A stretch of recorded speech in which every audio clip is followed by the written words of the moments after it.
धन्यवाद भाई नेविल। और मित्रों, सांझ का नमस्कार। वापस आ गया हूँ। आज रात आपको बस 4 घंटे दे पाया, इसके लिए शर्मिंदा हूँ। और 4 घंटे बाद आप मुझसे इतने बोर हो गए होंगे कि मुझे मंच से उतार फेंकने के बारे में सोचने लगे होंगे। सभा कहती है नहीं। भाई ब्रैनम के भाई डाक कह रहे हैं कि मुझे याद आ रहा है कि आज कोई कह रहा था कि आपके पास बहुत सी ऐसी बातें होती हैं जो कहने से रह जाती हैं और जो हम कभी पा नहीं सकते। जी हाँ श्रीमान, मगर प्रिय सभा, आज रात में आपको जितना समय आप चाहें दे सकता हूँ। सभा कहती है आमीन। डॉक कहते हैं ताकि कुछ भी कहने से सीखा जाए। आज मेरे पास लगभग आधा पवित्र शास्त्र यहाँ लिखा है जो कहना है। आपके पास प्रचार के लिए पूरी रात है। हमारे पास यहाँ हमारे साथ कई मूल्यवान भाई हैं जिन्हें हम सुनना चाहते हैं। ये लोग आज रात की सभा से आनंदित हुए। वास्तव में 4 घंटे लगे थे। मुझे नहीं पता कि इतने लंबे टेप का क्या होगा। सभा के बाद मेरी बहन ने मेरे पास आकर कहा, ये बातें किसी और के लिए नहीं, ये वचन मेरे लिए था, ये सिर्फ मेरे लिए ही था। और मैंने उसके पति भाई जूनियर से पूछा, आपका क्या ख्याल है? उन्होंने कहा, ओ मुझे पता है भाई ब्रैनम इससे भी अधिक प्रभावशाली वचन सुना सकते हैं। बहन ने कहा, तो मुझे विश्वास है वो सभी वचन सिर्फ मेरे लिए ही होगा। मेरा ख्याल है वो बहन ने यहाँ पीछे बैठी है, या मैं उन्हें फिर कह दूंगा, अभी तो जाने दी। डोलोर्स, तुम कहाँ बैठी हो? वो यहाँ नहीं है। अच्छा ठीक है, तब मैं उन्हें बाद में बता दूंगा। उसने बताया था, मैं बस जरा सा मेकअप करने, जरा सा बाल कटवाने आदि की दोषी थी, मगर अब सब छोड़ दिया है। उसने ये अनुभव किया कि अभी तक उसका पुराना जीवन मरा नहीं है, आपको पूरी तरह मरना है। नए वर्ष का सुसमाचार यही है, प्रभु उस पर आशीष दे। आज रात इतने सारे लोगों को यहाँ देखना बड़ा भला लग रहा है। भाई ग्राहम स्नेलिंग ने वो पुराना भजन कि हम सियोन पर्वत पर जाकर रहेंगे गाना समाप्त किया ही था कि तभी मैं यहाँ दाखिल हो रहा था। मैं सोचता हूँ यहाँ कोई भी ऐसा नहीं है जिसको भाई रब्बी लॉसन की याद होगी। क्या किसी को उनकी याद है? हाँ, 2-3 भाई जानते होंगे, भाई ग्राहम और भाई स्लॉटर। मुझे याद आ रहा है कि किस प्रकार से वह भी गीत गाया करते थे। वे एक छोटे से कद के पेंतिकोस्टल प्रचारक थे और चपटा सा काला हैट पहनते थे। मैं उन्हें इसलिए रब्बी कहा करता था। वे बड़ी बड़ी गोल शीशे वाली ऐनक पहनते थे और मैं कहता था कि आप रब्बी से दिखाई देते हैं। और हम उन्हें हमेशा भाई रब्बी लॉसन कहकर पुकारा करते थे। वो अद्भुत भाई थे। वह बहुत बूढ़े हो चुके थे और झुककर चलते हुए आते थे।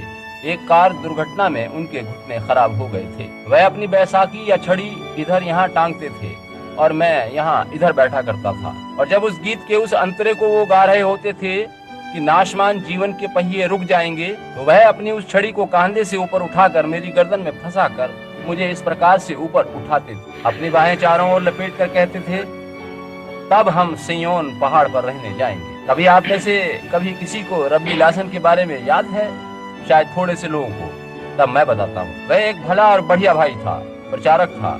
उसके संग अजीब बात हुई। उसके पास कोई बड़ा क्षेत्र नहीं था, बस छोटा सा प्रचारक था। मगर मैं सोचता हूँ कि जितना भी काम उसके जिम्मे था, उसके प्रति वह सच्चा था, और यही मुख्य बात है। और उसकी पत्नी ने सोचा कि उनके प्रचार कार्य से पर्याप्त आय नहीं हो रही है, अतः वह चाहती थी कि भाई कोई नौकरी करे। भाई सारे दिन पवित्र शास्त्र पढ़ते रहते थे। अतः एक दिन उनकी पत्नी को इतना क्रोध आया कि उसने उनकी गोदी में से बाइबल छीनकर स्टोव जलाया और पवित्र शास्त्र को आग में जला डाला। कुछ माह बाद उनकी पत्नी क्रिसमस दीप जला रही थी कि क्रिसमस ट्री में आग लग गई, और उस आग में उसी स्थान पर वो पूरी तरह से जल गई। जो आप बोते हैं वही आप काटेंगे। कहा गया है कि मेरे अभिषिक्तों को मत छुओ और ना मेरे नबियों की हानि करो। समझे आप? परमेश्वर के वचन के बारे में ऐसा सोचना। उन लोगों के साथ उस दिन कैसी दुर्घटना हुई थी और शैतान ने किस तरह से उनको नाश कर दिया था। मैंने बस उन्हें वहाँ पीछे खड़े होते देखा था।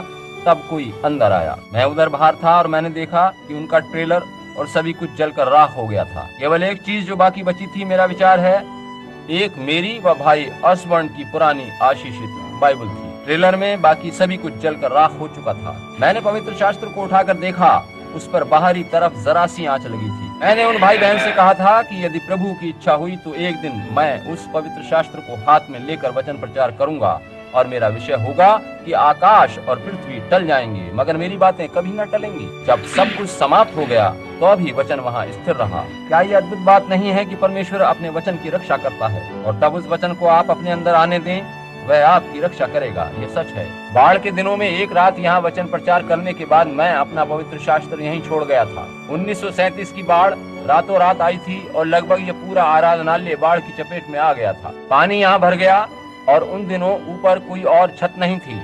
यह मंच तैरता ऊपर उठा और सीधा छत से जा टिका था। वचन वेदी पर था, इसलिए डूबने के बजाय उसने वेदी को उठाकर छत से जा टिकाया। मैं एक नौका में चारों तरफ घूम रहा था और बाढ़ के बाद जब पानी घट गया तो वेदी नीचे आकर उसी स्थान पर टिक गई और पवित्र शास्त्र में वही अध्याय खुल गया जिसे मैं बाढ़ से पहले पढ़ रहा था। ये बात ठीक है कि आकाश और पृथ्वी टल जाएंगे, मगर मेरी बातें कभी नहीं टलेंगी। वह अद्भुत है, क्या नहीं है? सच कहूँ कि मैं शीघ्र ही अपनी बात कहकर यहाँ से हट जाना चाहता हूँ, क्योंकि यहाँ पर बहुत बढ़िया सेवक प्रचारक और हैं। मैंने सोचा था कि सभी को यहाँ मंच पर बिठाया जाए, मगर यहाँ स्थान बहुत कम है, क्योंकि मैं जब यहाँ आया हूँ मैंने बहुत से भाइयों को आते देखा है और आज रात शायद हम उनसे बहुत से सुसमाचार सुनेंगे। हम आज रात अपने विभिन्न सेवक भाइयों से वह सुसमाचार सुनेंगे जिसको सुनाने का बोझ उनके दिलों में है। मैं कोशिश करूंगा कि अत्यंत संक्षिप्त रूप में बहुत थोड़ा सा बोलूं, और यदि परमेश्वर की इच्छा हुई तो आज रात हम ऐसा करने जा रहे हैं जो हमने पहले नहीं किया,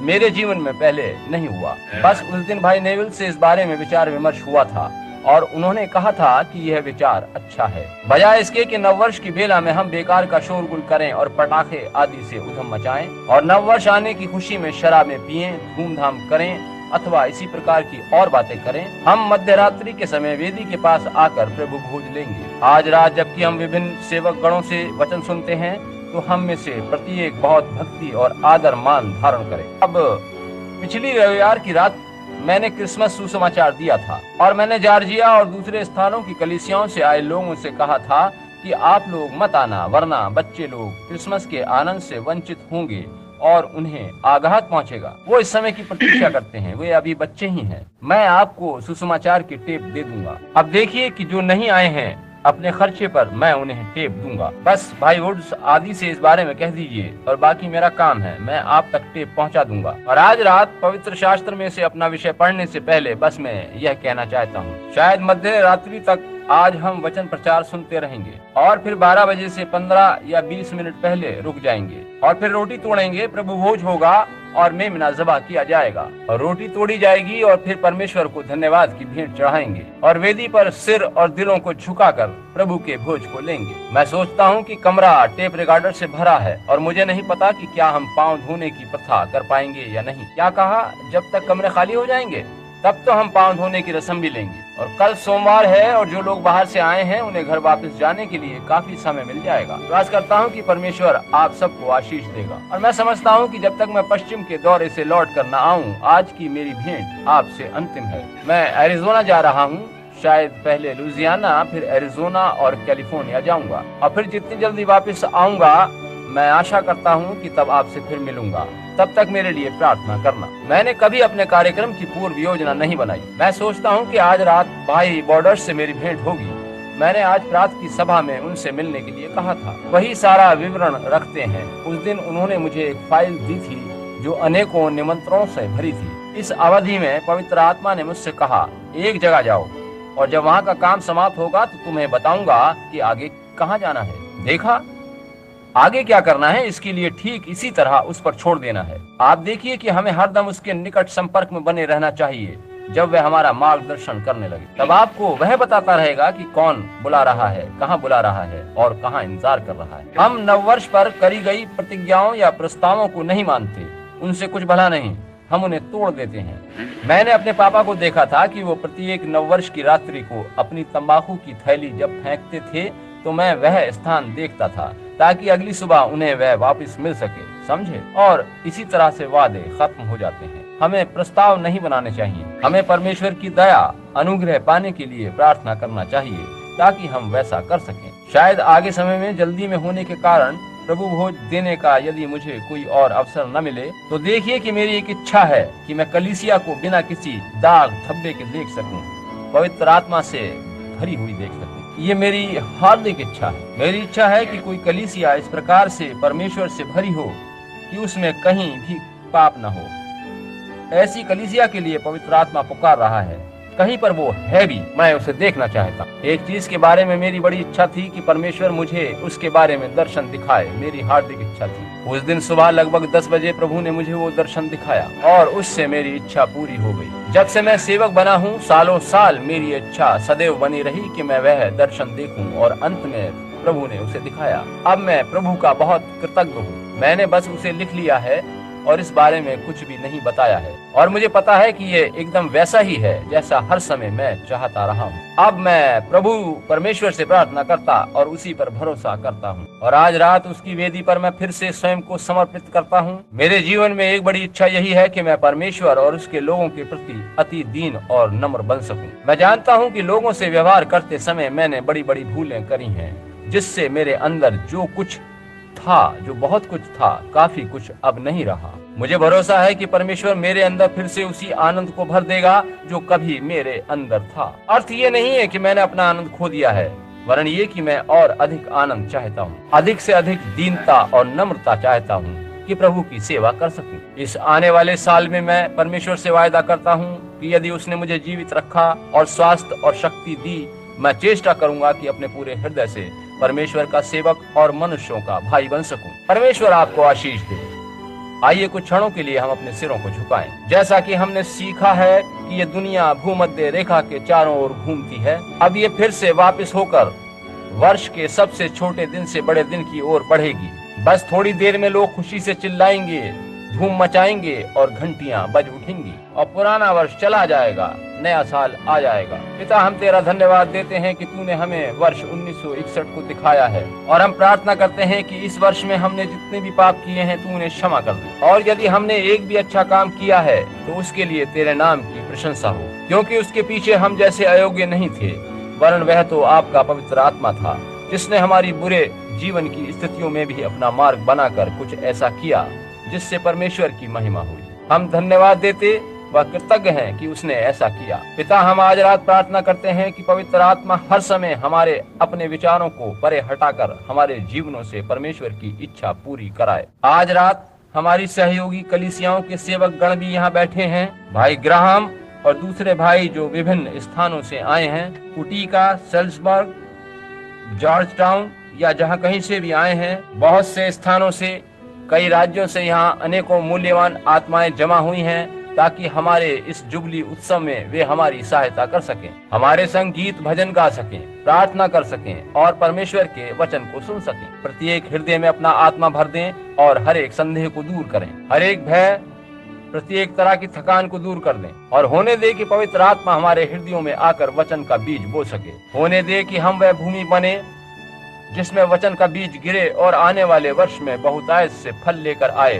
प्रभु इस प्रार्थना को स्वीकार करें। अब जबकि मेरे वचन सुनाने का समय आया है तो आप मेरी सहायता करें। मैं दुआ करता हूं कि आप बोले जाने वाले वचनों को महसूस करेंगे, और होने दें कि प्रत्येक वचन पवित्र आत्मा से अभिषिक्त होकर लोगों तक पहुंचे, इस आशा में कि जो लोग आपको नहीं जानते प्रभु वो आपके पास आ सके, और जो आ चुके हैं उन्हें आपकी सेवा करने के लिए और अधिक विश्वास मिल सके। वो इस विनती को ग्रहण करें और मेरी आवाज को ठीक रखें। मैं सुबह 4 घंटे के सुसमाचार प्रचार करने और जुकाम आदि से थकावट अनुभव कर रहा हूँ। मेरी प्रार्थना है कि आप मेरी सहायता करें, हम सबकी सहायता करें तथा आगे की कार्रवाई और प्रभु भोज को लेने के लिए तैयार करें। इस कलीसिया और इसके पादरी भाई नेविल को आशीष दें, इसके ट्रस्टीज और डीकन्स आदि सेवक गणों को आशीष दें कि वे इस वर्ष में पिछले वर्ष से भी अधिक शानदार ढंग से आपकी सेवा कर सकें। उनकी शौर्यपूर्ण सेवकाई के लिए आपको धन्यवाद। इस प्रकार से जब मुझे किसी की सहायता की जरूरत हुई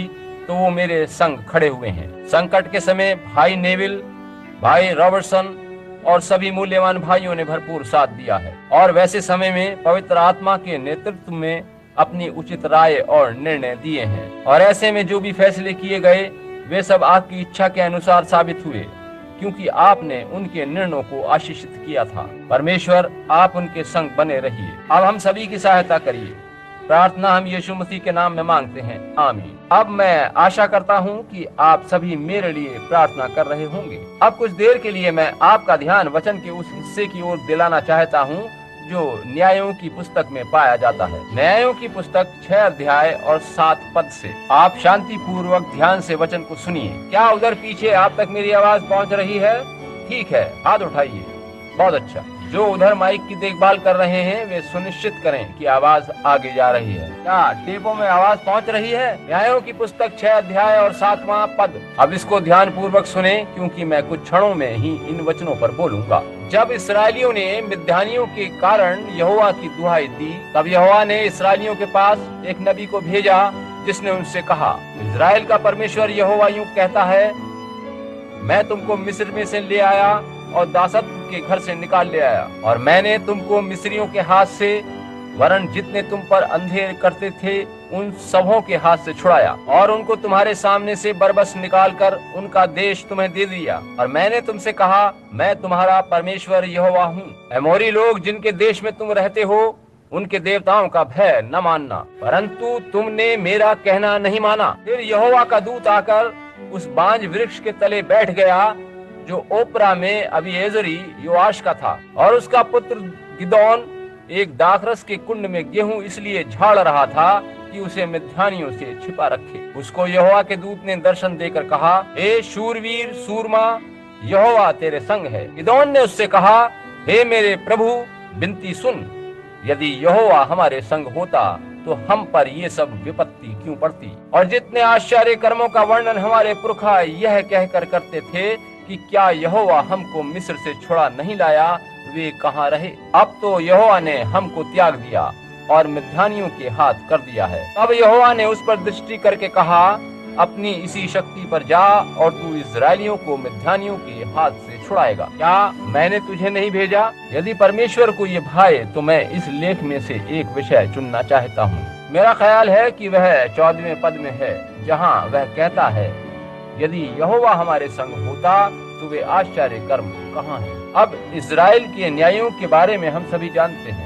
और ये भी कि किस प्रकार फलस्तीनी मिद्यानियों व अमोरी लोगों ने इजराइल के साथ किया, और जो भिन्न भिन्न लोगों ने किया कि वे एक के बाद एक करके टिड्डियों की तरह आए और जो कुछ बचा था उसे चट करते गए। मगर क्या आपने ध्यान दिया है कि वे ऐसा नहीं कर पाते यदि इजराइल स्वयं पहले परमेश्वर को छोड़कर अलग न होता? जब तक आप पहले परमेश्वर से अलग न हो, तब तक शैतान आप पर हाथ नहीं डाल सकता और न ही चोट पहुंचा सकता है। आपको ये याद रखना चाहिए, जब कुछ होता है तो इस बात की जांच करें कि आप विश्वास में हैं या नहीं।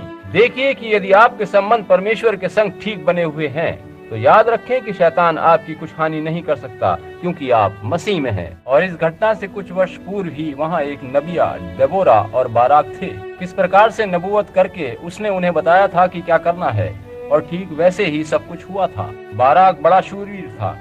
इस प्रकार से उन्होंने शत्रु के ऊपर विजय पाकर जय जयगान गाया था। मगर ज्यों ही वे गच्चा खाकर परमेश्वर से अलग हुए, तो फिर से पुरानी लकीर पर लौट आए। क्या आज के गिरजे का भी ऐसा ही चित्र नहीं है? ज्यों ही वो एक चक्र से बाहर आता है, दूसरे उस तरह के बुरे चक्र में चला जाता है।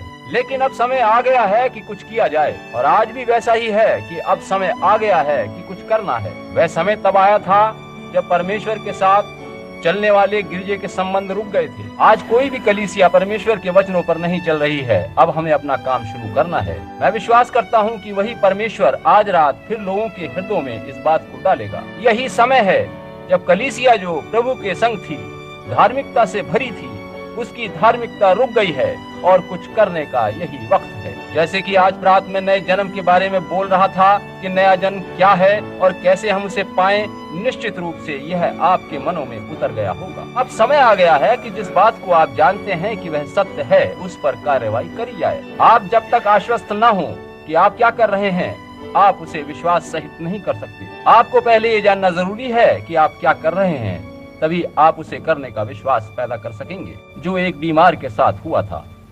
प्रचारक भाई, क्या आप ये नहीं मानते कि यदि आप लोगों को किसी पेड़ या खंबे को छूने के लिए कहें तो भी वैसा ही नतीजा निकलेगा? मैंने कहा, नहीं श्रीमान, क्योंकि एक पेड़ या खंबे को छूने से आपको विश्वास नहीं मिलेगा। विश्वास इतना सरल नहीं है, उसको किसी अटूट तथ्य पर आधारित होना जरूरी है। इससे पहले कि विश्वास मिले, आपके लिए ये जानना जरूरी है कि आप किस बारे में विश्वास कर रहे हैं। अतः हमें सबसे पहले ये जानना चाहिए कि विश्वास किसमें और विश्वास क्या है। परमेश्वर की योजना क्या है उसकी इच्छा क्या है और उसकी योजना में होकर उस तक कैसे पहुंचा जा सकता है। तभी हम साहस के साथ अनुग्रह के सिंहासन तक जाकर हमारे लिए परमेश्वर की प्रतिज्ञा की हुई मंशा को पूरा करने की याचना कर सकते हैं। अब देखिए कि उस समय इजरायली लोग एक जागरूक कलीसिया बने थे। जो ही वो एक चक्र या पतन से बाहर आए, परमेश्वर ने उन्हें छुटकारा दिया। अब बजाय इसके कि वे ठीक ठाक चलकर परमेश्वर की सेवा करते, क्योंकि उन्होंने उसकी महान सामर्थ को देखा था, वे लोग फिर से वापस दुनियादारी में फंस गए। और तब समय आ गया था कि परमेश्वर ने उनसे व्यवहार बंद कर दिया, और ऐसा ही होता है। और मैं सोचता हूँ कि समय आ गया है कि सब कुछ रोक दिया जाए।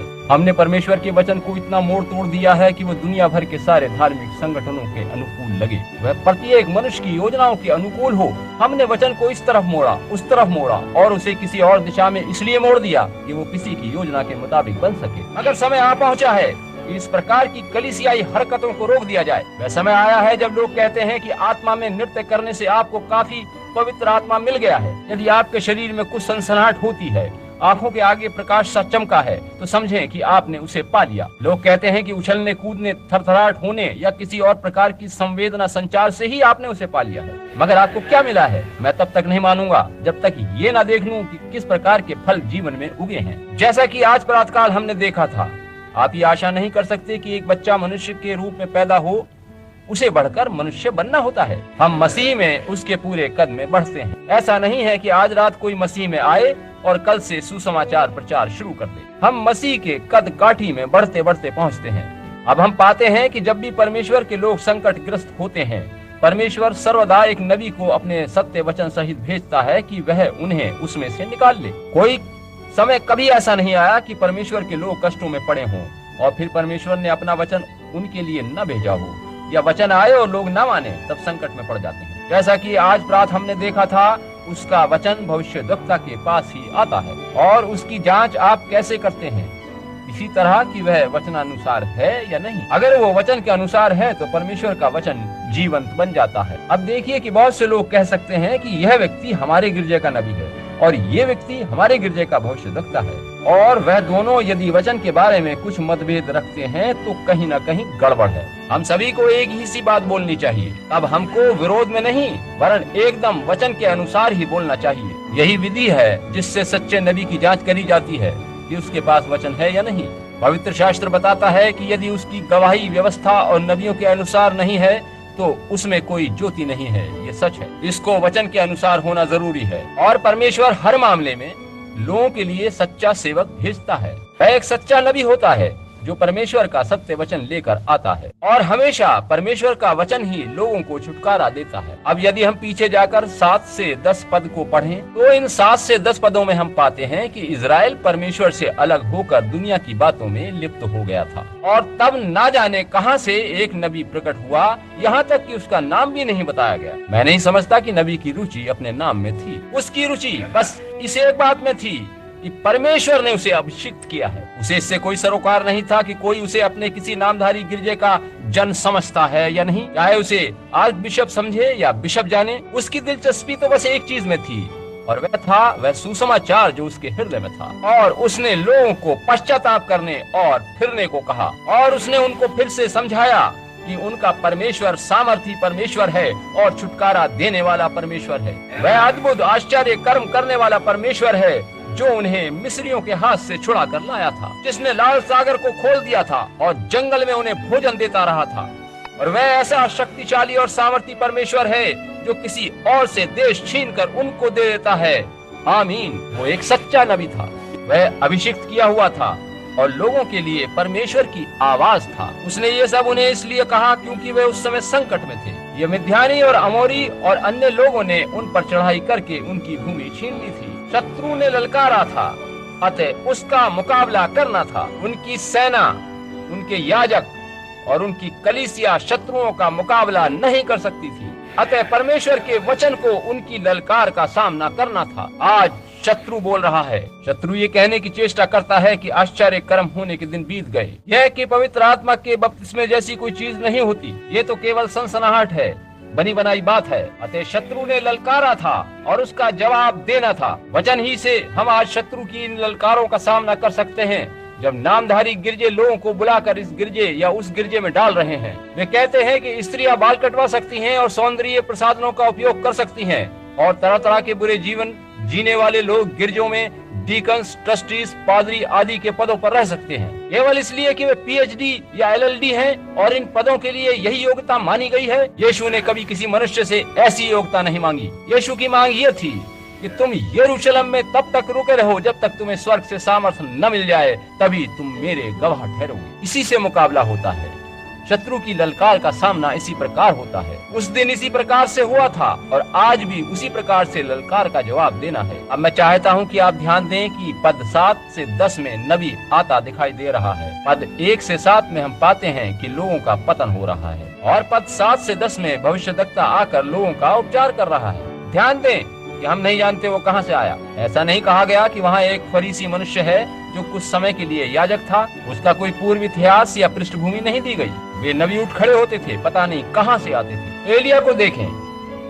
एलिया उन महान भविष्यद्वक्ताओं से अंतिम और छठा भविष्यद्वक्ता था। जो कुछ हम उसके पीछे के जीवन के बारे में जानते हैं वह जीरो है, कुछ नहीं जानते। हम नहीं जानते कि वो किस परिवार में से आया था, किस स्कूल में पढ़ा था। बस एक बात हम जानते हैं कि परमेश्वर उसके संग था। वह आया और जिस रहस्यपूर्ण रीत से आया था वैसे ही चला गया। वो ना जाने कहां से जंगल में से आया और हवा के बवंडर में होता हुआ अग्नि में रथ में सवार होकर स्वर्ग पर उठा लिया गया। वह रहस्यमय ढंग से आया और रहस्यपूर्ण रीति से चला गया।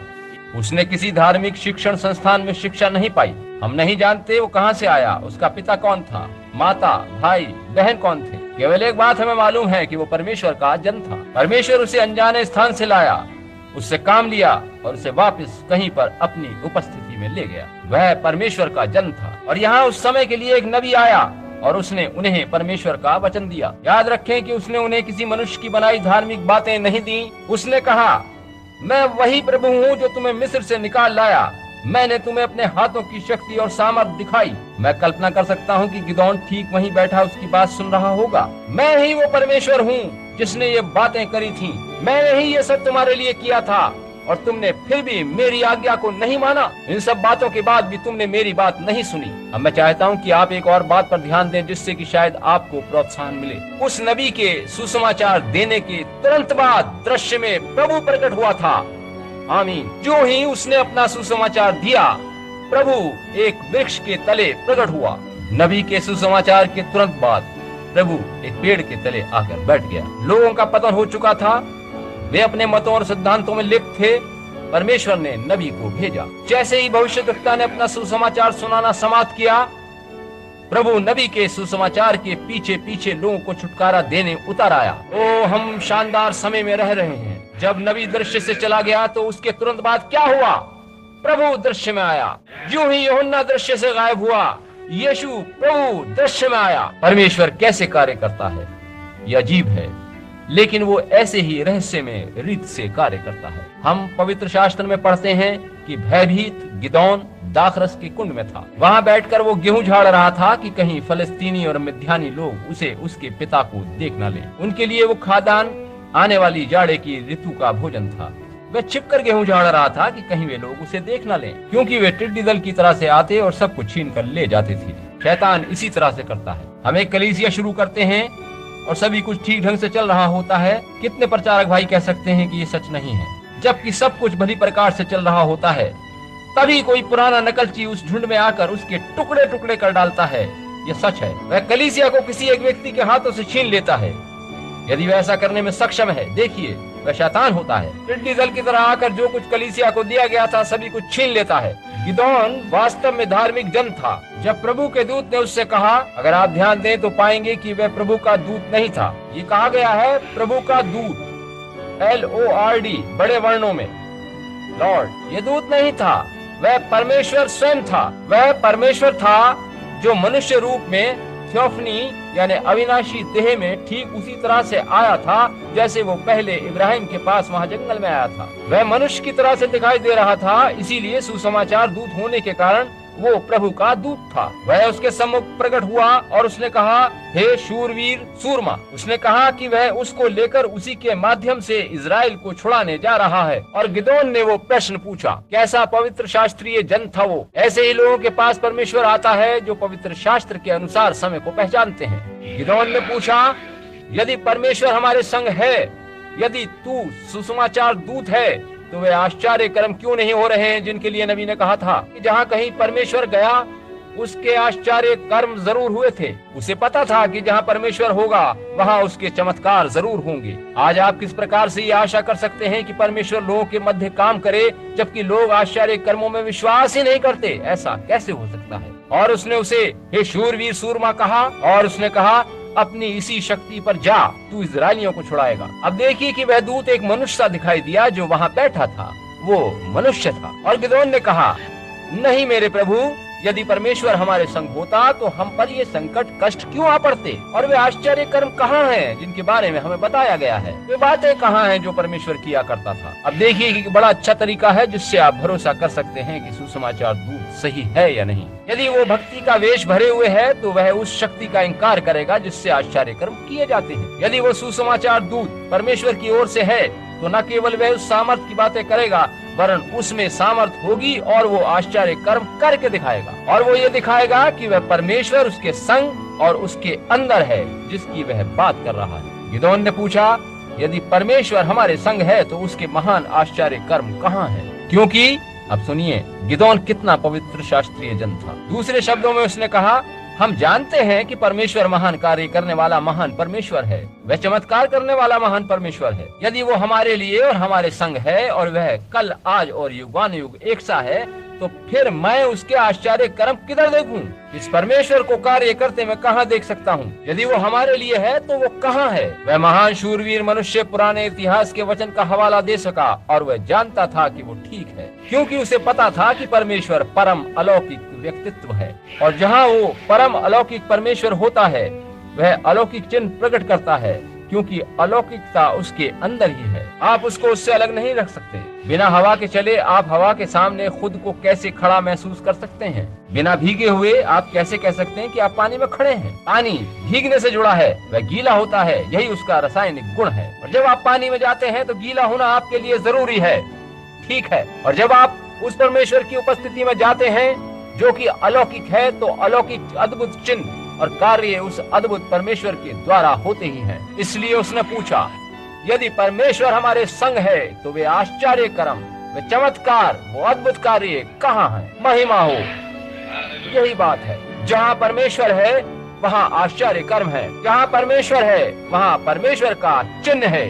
समझे। और गिदोन पवित्र शास्त्र के अनुसार पूछता है, ये सब चीजें कहाँ हैं। दूसरे शब्दों में इस तरह कहेंगे, वो कहेगा, मैं 50 वर्ष का बूढ़ा व्यक्ति हूँ और मैंने लोगों को एक परमेश्वर के बारे में बातें करते सुना है जो आश्चर्य कर्म करता था और मैं गिरजे गया। याजकों पर मैंने विश्वास किया, नबियों की बातों पर विश्वास किया है और मैं सभी लिखित वचन के लेखों पर विश्वास करता रहा हूँ। और मैंने लेखों में पढ़ा है कि जब परमेश्वर अपने लोगों के बीच में होता है तो कुछ विशेष घटित होता है। और गिदोन इससे अधिक कुछ नहीं जानता था कि बस एक मनुष्य वहाँ बांज वृक्ष के तले बैठा था।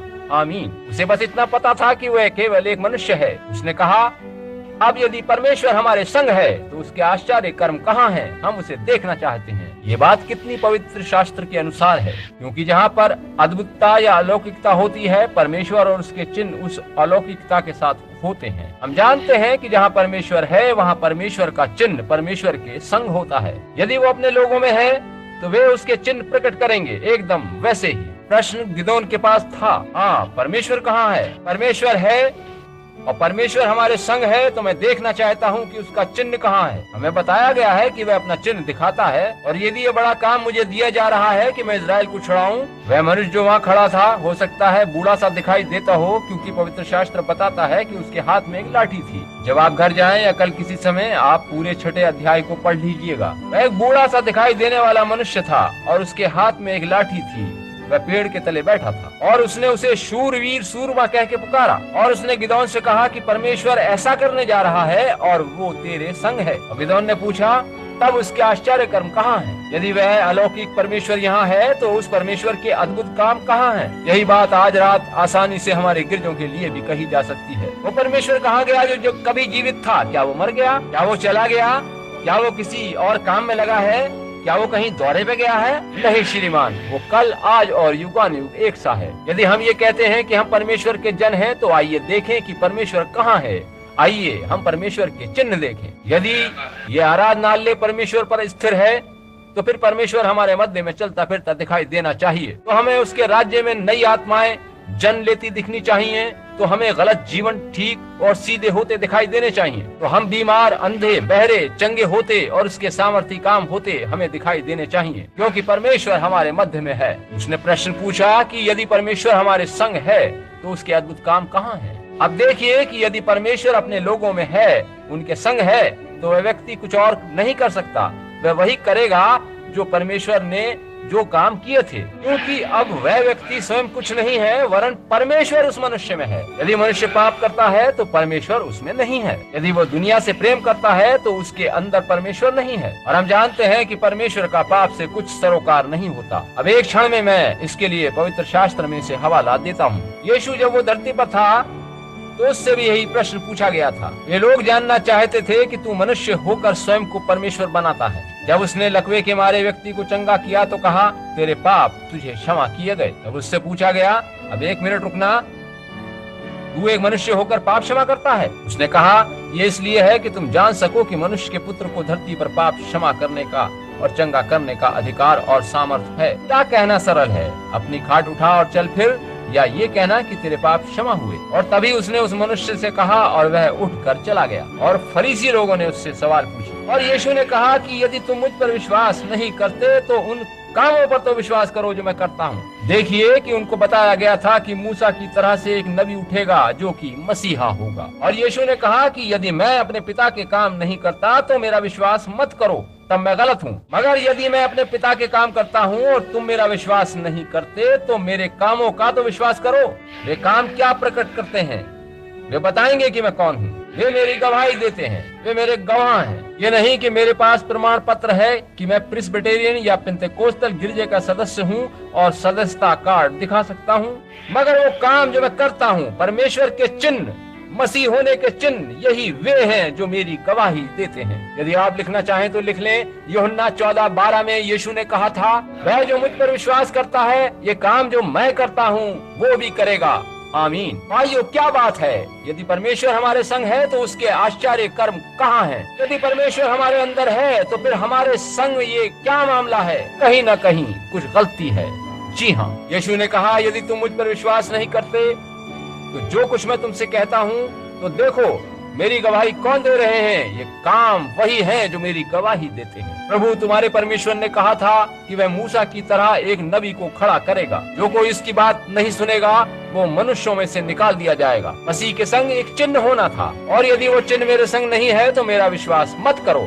यीशु ने तरह तरह से उन्हें समझाया। मगर यदि मसीह होने का चिन्ह मेरी गवाही दे रहा है तो उस चिन्ह पर विश्वास करो, क्योंकि तुम समझते हो कि मैं गलत हूँ, मगर चिन्ह तो ठीक है, वह पवित्र शास्त्र के अनुसार है। हालेलुया। गिदोन यही चाहता था। गिदोन का पवित्र शास्त्रीय प्रश्न और आधार यही था। ओ, यदि परमेश्वर है और वो हमारे संग है तो हम उसका चिन्ह देखना चाहते हैं कि वही परमेश्वर है, कि वो वही परमेश्वर है, क्योंकि वह वही चिन्ह दिखाएगा। परमेश्वर ने क्या किया? गिदोन ने कहा, रुकिए, मैं जाऊंगा और कुछ भेंट लेकर आता हूँ। और वो बाहर गया और कोई बैल या मेमना मारकर उसका मांस पका कर लाया। वह मेमना और रोटी पकाकर ले आया और उसके सामने रख दिया। और दूत ने कहा, मैं प्रतीक्षा करूंगा, मैं सारी बातें प्रमाणित करूंगा, वचन से जांच करके दिखाऊंगा। और दूत ने कहा, मैं यहीं ठहरा रहूंगा। शायद 2-3 घंटे तक वह ठहरा रहा। गिदोन रोटी, मांस और जूस लेकर आया। और तब दूत ने कहा, अब तू समझ जाएगा, इससे प्रमाणित हो जाएगा। उसने जल की भेंट चढ़ाते हुए जूस को धरती पर उंडेल दिया, और उसने मांस और रोटी उस चट्टान पर रख दी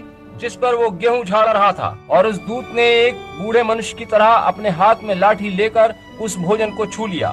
और जब उसने उसे छुआ तो आग और धुआं उठा और मांस व खमीरी रोटियों की भेंट भस्म हो गई। ये क्या था?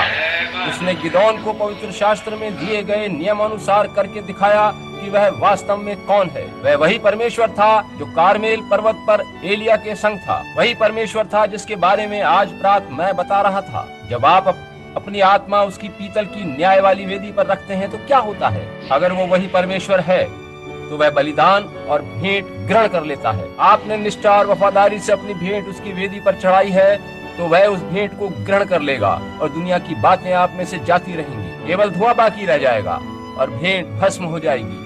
पुराना सब कुछ चला जाएगा। जी हाँ, अगर तू परमेश्वर है और वही पवित्र शास्त्र वाला परमेश्वर है जिसके बारे में हमारे पुरखा बताते हैं कि वह आश्चर्य कर्म करता था, तो मुझे एक आश्चर्य कर्म या कोई अद्भुत काम दिखा ताकि मैं जान सकूं कि परमेश्वर मुझे मिला था। अब क्या मैं ये कह सकता हूँ, यदि परमेश्वर आज भी वही परमेश्वर है जो बीते समय में था, तो आपको प्रचारक से वहाँ जाकर हाथ मिलाने की जरूरत नहीं है और ना ही जरूरत है कि आप गिरजे की सदस्यता पुस्तक में नाम लिखवाएं। वे बातें ठीक हैं, उनके विरुद्ध तो कुछ नहीं कहना, मगर ऐसा करके आप नामधारी गिरजे के सदस्य बन जाते हैं। आपका नाम रजिस्टर में लिख लिया जाता है और वे आपको इसके लिए पत्र जारी कर देते हैं और आप उसे संभाल कर रख लेते हैं। जब कहीं कुछ गड़बड़ होती है तो फिर आप अज्ञानी से बनकर दूसरे गिरजे में चले जाते हैं और जब वहाँ भी बात नहीं बनती तो आप अगले गिरजे में चले जाते हैं। आप देखिए कि शुरू में ही आपका कदम सही नहीं था। यदि परमेश्वर वही परमेश्वर है तो आप अपनी पापी आत्मा उसकी वेदी पर रख दें और वह उसे अपने वचन और सामर्थ्य से छुएगा। और तब यदि वो वही परमेश्वर है तो दुनियादारी आप में से चली जाएगी और आप एक नई सृष्टि बन जाएंगे। वो पुराने नियम का परमेश्वर था, वही नए नियम का परमेश्वर था। वह वही परमेश्वर आज भी है, कल, आज और युगानुयुग एक सा परमेश्वर है। और तब आप अपने हृदय की गहराइयों में ये जान लेंगे कि एक अलौकिक काम आपके अंदर किसी अलौकिक सामर्थ्य ने किया है। आप कभी शराब पीते, धूम्रपान करते और झूठ बोलते थे। और महिलाओं, आप दुनियादारी को प्रेम करती, सौंदर्य प्रसाधन और गहने आदि पहनती और छोटे बाल रखती तथा अन्य बहुत सी चीजें करती थीं। और फिर आपको पता चला कि कुछ आपके अंदर ऐसा घटित हुआ है कि नरक के सारे शैतान मिलकर भी आपसे फिर वैसा नहीं करवा सकते। कुछ घटित हुआ है। अद्भुत परमेश्वर ने कुछ चमत्कार किया है। उसने क्या किया? हमारा गंदा मन, इच्छाएं और प्रकृति बदल दी है। परम अलौकिक परमेश्वर ने परम अलौकिक वचन के द्वारा समय व काल में जीने वाले प्राणी को उसकी सीमा से निकालकर अनंत जीवन की सृष्टि बना दिया है। आमीन। उसने आप में से दुनियादारी निकालकर मसीह को आप में भर दिया है जो कि महिमा की आशा है। और तब आप उसके पवित्र आत्मा से भर जाते हैं और उससे मिलने के लिए तैयार हो जाते हैं। परमेश्वर तो परमेश्वर है, उसके अद्भुत काम कहाँ हैं? यदि परमेश्वर हमारे संग है तो उसके आश्चर्य कर्म क्यों नहीं होते? यदि परमेश्वर मेथोडिस्ट गिरजों के साथ है तो उनकी महिलाएं बाल क्यों कटवा रही हैं? यदि परमेश्वर बैप्टिस्ट गिरजों के साथ है तो उनके अनेक पादरी लोग सिगरेट क्यों पी रहे हैं? वे क्यों बीमारों को चंगा करने और मुर्दों को जिलाने की परमेश्वर की सामर्थ्य का इंकार करते हैं? वे क्यों अन्य भाषाएं बोलने, उनके अनुवाद करने, भविष्यवाणी करने के वरदानों का इंकार करते हैं? यदि पुराने और नए नियम का परमेश्वर एक है और आज भी वही परमेश्वर है तो वे इस तथ्य का इंकार क्यों करते हैं? यदि नए नियम का परमेश्वर हुआ है, पवित्र आत्मा आज भी वही परमेश्वर है जिसका दावा पेंतिकोस्तल लोग करते हैं, तो वे लोग अपने संबंधों के मध्य खींची गई दीवारों को क्यों नहीं तोड़ डालते और एक दूसरे पर छींटाकशी क्यों बंद नहीं करते और क्यों नया जन्म प्राप्त मसीही लोग नहीं बन पाते? वास्तव में ऐसा ही है। वे लोग आपस में एक दूसरे पेंतिकोस्तल समूह से बात तक नहीं करते। देखा आपने, उनके बलिदान ग्रहण नहीं किए गए हैं। वे संवेदन व सनसनाहट अनुभव करते हैं।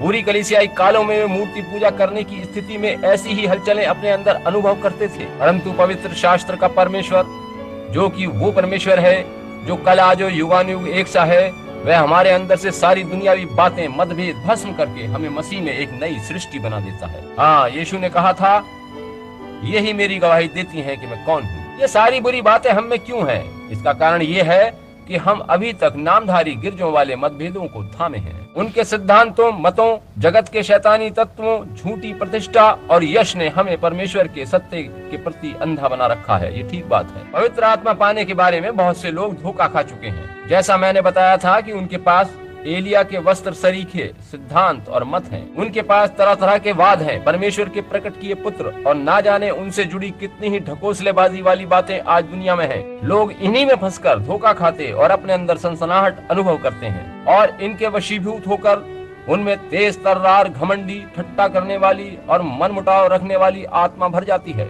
ये परमेश्वर की आत्मा नहीं है। ये आत्मा नहीं जानती कि प्रार्थना भवन में कैसे व्यवहार करना चाहिए।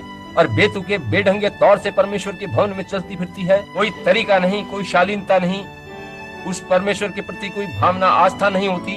बस यही रहता है कि ये मेरा गिरजा है। इससे ये पता चलता है कि उन्हें नामधारी गिरजे की आत्मा मिली है, परमेश्वर का आत्मा नहीं मिला, वरना वह पवित्र आत्मा इस प्रकार की बातों को आप में से पूर्ण रूप से निकाल देता, भस्म कर देता। देखिए कि वो पूछते हैं वो कहाँ है जो हमें मिलना चाहिए, मगर देखिए कि यदि सूरज को बादल ढक ले तो अभी तो वो हमेशा चमकता ही रहता है। वह बादल ही होता है जो सूर्य को आप पर चमकने नहीं देता। यदि आप बादलों को हटा दें तो सूर्य फिर से आप पर चमकने लगेगा। आमीन। भाई, हमें सारे पाप, सारे संदेह, सारी निराशा छोड़ देनी चाहिए, क्योंकि पुत्र यानी सन यानी SON सन का प्रकाश पेंतेकुस्त के दिन से चमक रहा है। पवित्र आत्मा आज भी उतना ही महान है जितना पहले कभी भी था। मगर हमारे नामधारी गिरजों ने परमेश्वर के वचन को ये कहकर ढांप दिया है कि यह तो किसी और समय के लिए है। वो दिव्य चंगाई तो सहस्त्राब्दी के समय में मिलेगी, या यह कि दिव्य चंगाई तो पहले मिलती थी वह आज के लिए नहीं थी। वह कल, आज और युगानुयुग एक जैसा कैसे माना जाएगा? यदि दिव्य चंगाई समाप्त हो चुकी है, उसकी सामर्थ कैसे समाप्त हो सकती है? पवित्र शास्त्र ने क्रमवार पहले प्रेरित, फिर भविष्यवाणी करने वाले, शिक्षक, प्रचारक, सेवक आदि बनाए हैं, ताकि ये प्रकट होता रहे कि सुसमाचार आज भी जीवंत है। परमेश्वर इन सेवकों को आज भी हमारे मध्य में भेजता है और हम ही अपनी पीठ उनकी ओर से फेर लेते हैं। परमेश्वर गलत नहीं, असफल नहीं, वरन लोग असफल रहते हैं। हमारे बीच में अद्भुत काम कहाँ हो रहे हैं? वे कहाँ हैं? परमेश्वर उस व्यक्ति से बात करके उसे तैयार कर रहा था कि वह उसकी सेवा के काम पर निकले। बादलों को हटा दो, सूर्य सर्वदा चमकता रहता है, ये ठीक बात है। जब संदेह दूर हो जाएंगे और सब बातें ठीक हो जाएंगी, आश्चर्य कर्म अवश्य होंगे, जैसे कि निश्चित रूप से पुत्र वहाँ दिखाई देगा। SON सूर्य परमेश्वर के आदेशानुसार प्रतिदिन चमकता रहता है। वह वहाँ है क्योंकि परमेश्वर ने उसे वहाँ चमकते रहने का हुक्म दिया है, और जब तक दिन और रात होते रहेंगे सूर्य वहाँ टंगा रहेगा। वास्तव में हर समय आप उसे नहीं देखते, क्योंकि बादल उसे ढांप लेते हैं, ऊंचे नीचे बादल उसे ढांप लेते हैं, मगर वो सदैव वहाँ बना रहता है। यदि आज आप परमेश्वर के आश्चर्य कर्म देखना चाहते हैं तो बस एक काम करना होगा, अपने सभी संदेह दूर कर दें, अपने सभी नामधारी गिरजों और उनकी मान्यताओं, मतों और सिद्धांतों को छोड़ दें, और तब पुत्र रूपी सूर्य अपने आप चमकता दिखाई देगा। ये परमेश्वर का आदेश है, क्योंकि उसने कहा कि वो कल, आज और युगानुयुग एक सा है। अतः जब उसे युगानुयुग बने रहना है तो वो आज भी वहाँ है, इस बारे में कोई सवाल नहीं उठता। वो वहाँ है। आश्चर्य कर्म कहाँ है? उनके होने में क्या बाधाएं हैं? परमेश्वर ने मसीह को भेजा और मसीह युगानुयुग जीवता है। जहाँ कहीं 2 या 3 मेरे नाम से जमा होंगे, मैं उनके बीच में होऊंगा। आमीन। लो, मैं जगत के अंत तक तुम्हारे साथ हूँ। वो है और यही उसका वायदा है। अब मामला क्या है? हमने संदेह के बादलों को, लालच को, क्रोध, स्वार्थ, नामधारी गिरजों को और दूसरी बातों को अपने ऊपर हावी बना लिया है। उन्होंने हमें वचन से दूर कर दिया है और वे कहते हैं कि ये तो कभी किसी और समय के लिए थी। अब वो मसीह का इंकार करते हैं, प्रभु के पवित्र आत्मा के बपतिस्मे का इंकार करते हैं। वो यीशु मसीह के नाम में मसीही बपतिस्मे का इंकार करते हैं। ऐसी ही दूसरी बहुत सी बातों ने, हमारे मतों ने हमें पवित्र शास्त्र से दूर कर दिया है। भाई वे, क्या ये अजीब बात नहीं है कि क्या ये चमत्कार नहीं है कि इन सारी बातों के बावजूद भी पवित्र शास्त्र स्थिर है, कायम है। इन सारे नामधारी गिरजों, आलोचकों आदि के बीच पवित्र शास्त्र आज भी वैसे ही बना हुआ है। ये इन सारे तूफानों में कैसे अडिग बना रहा है? परमेश्वर ने निश्चय किया है कि वह प्रत्येक मनुष्य का न्याय इस पवित्र शास्त्र से ही करेगा, और पवित्र शास्त्र वचन है और वचन ही मसीह है। हर एक मनुष्य का न्याय उसी के द्वारा होगा। सारे बादलों को छांट दें, तब क्या होगा? सूर्य दिखाई देगा। आज आपको बस ये करना है, ये नहीं कहना है कि हे यीशु आकर मुझे चंगा कर, हे यीशु मुझे पवित्र आत्मा दे। बस बादलों रूपी संदेहों को परे हटाना है। अरे वो तो पहले से वहाँ मौजूद है। मैं 1900 वर्ष पहले आया था और आज भी है और हमेशा उपलब्ध रहेगा। देखो, मैं सदा जीवता हूँ, कल, आज और युगानुयुग। ये सच बात है। अब देखिए कि गिदोन या वे लोग इससे पहले कि परमेश्वर के आश्चर्य कर्म को देखते, वहाँ एक शर्त थी जिसे मानना था। आश्चर्य कर्मों की सामर्थ्य देखने से पहले उन्हें विश्वास करना था। उनको नबी के वचनों को मानना और विश्वास करना था, ताकि वे परमेश्वर का आश्चर्य कर्म देख पाते। अब याद रखिए कि इससे पहले कि वे चमत्कार देखते, उन्हें उन वचनों पर विश्वास करना था जो कि भविष्यद्वक्ता ने कहे थे। इससे पहले कि हम परमेश्वर के अद्भुत काम देख पाएं, हमें उस पर विश्वास करना है जो नबी कह रहा है। पवित्र शास्त्र हमारा भविष्यद्वक्ता है, ये सच बात है। चाहे कोई कितना भी कहे कि वे बैप्टिस्ट, मेथोडिस्ट, पेंटेकोस्टल या जो कुछ भी और कहे कि कि वह इनके लिए परमेश्वर की ओर से भेजा गया नबी है। यदि ये वचन उसमें, उसके जीवन में नहीं है तो वह नबी नहीं है। वो एक नबी हो सकता है मगर झूठा नबी होगा। सच्चे भविष्यवक्ता सच्चे वचन के बारे में बताते हैं और कहते हैं कि परमेश्वर वही परमेश्वर है, वही सामर्थ है, वही वचन है,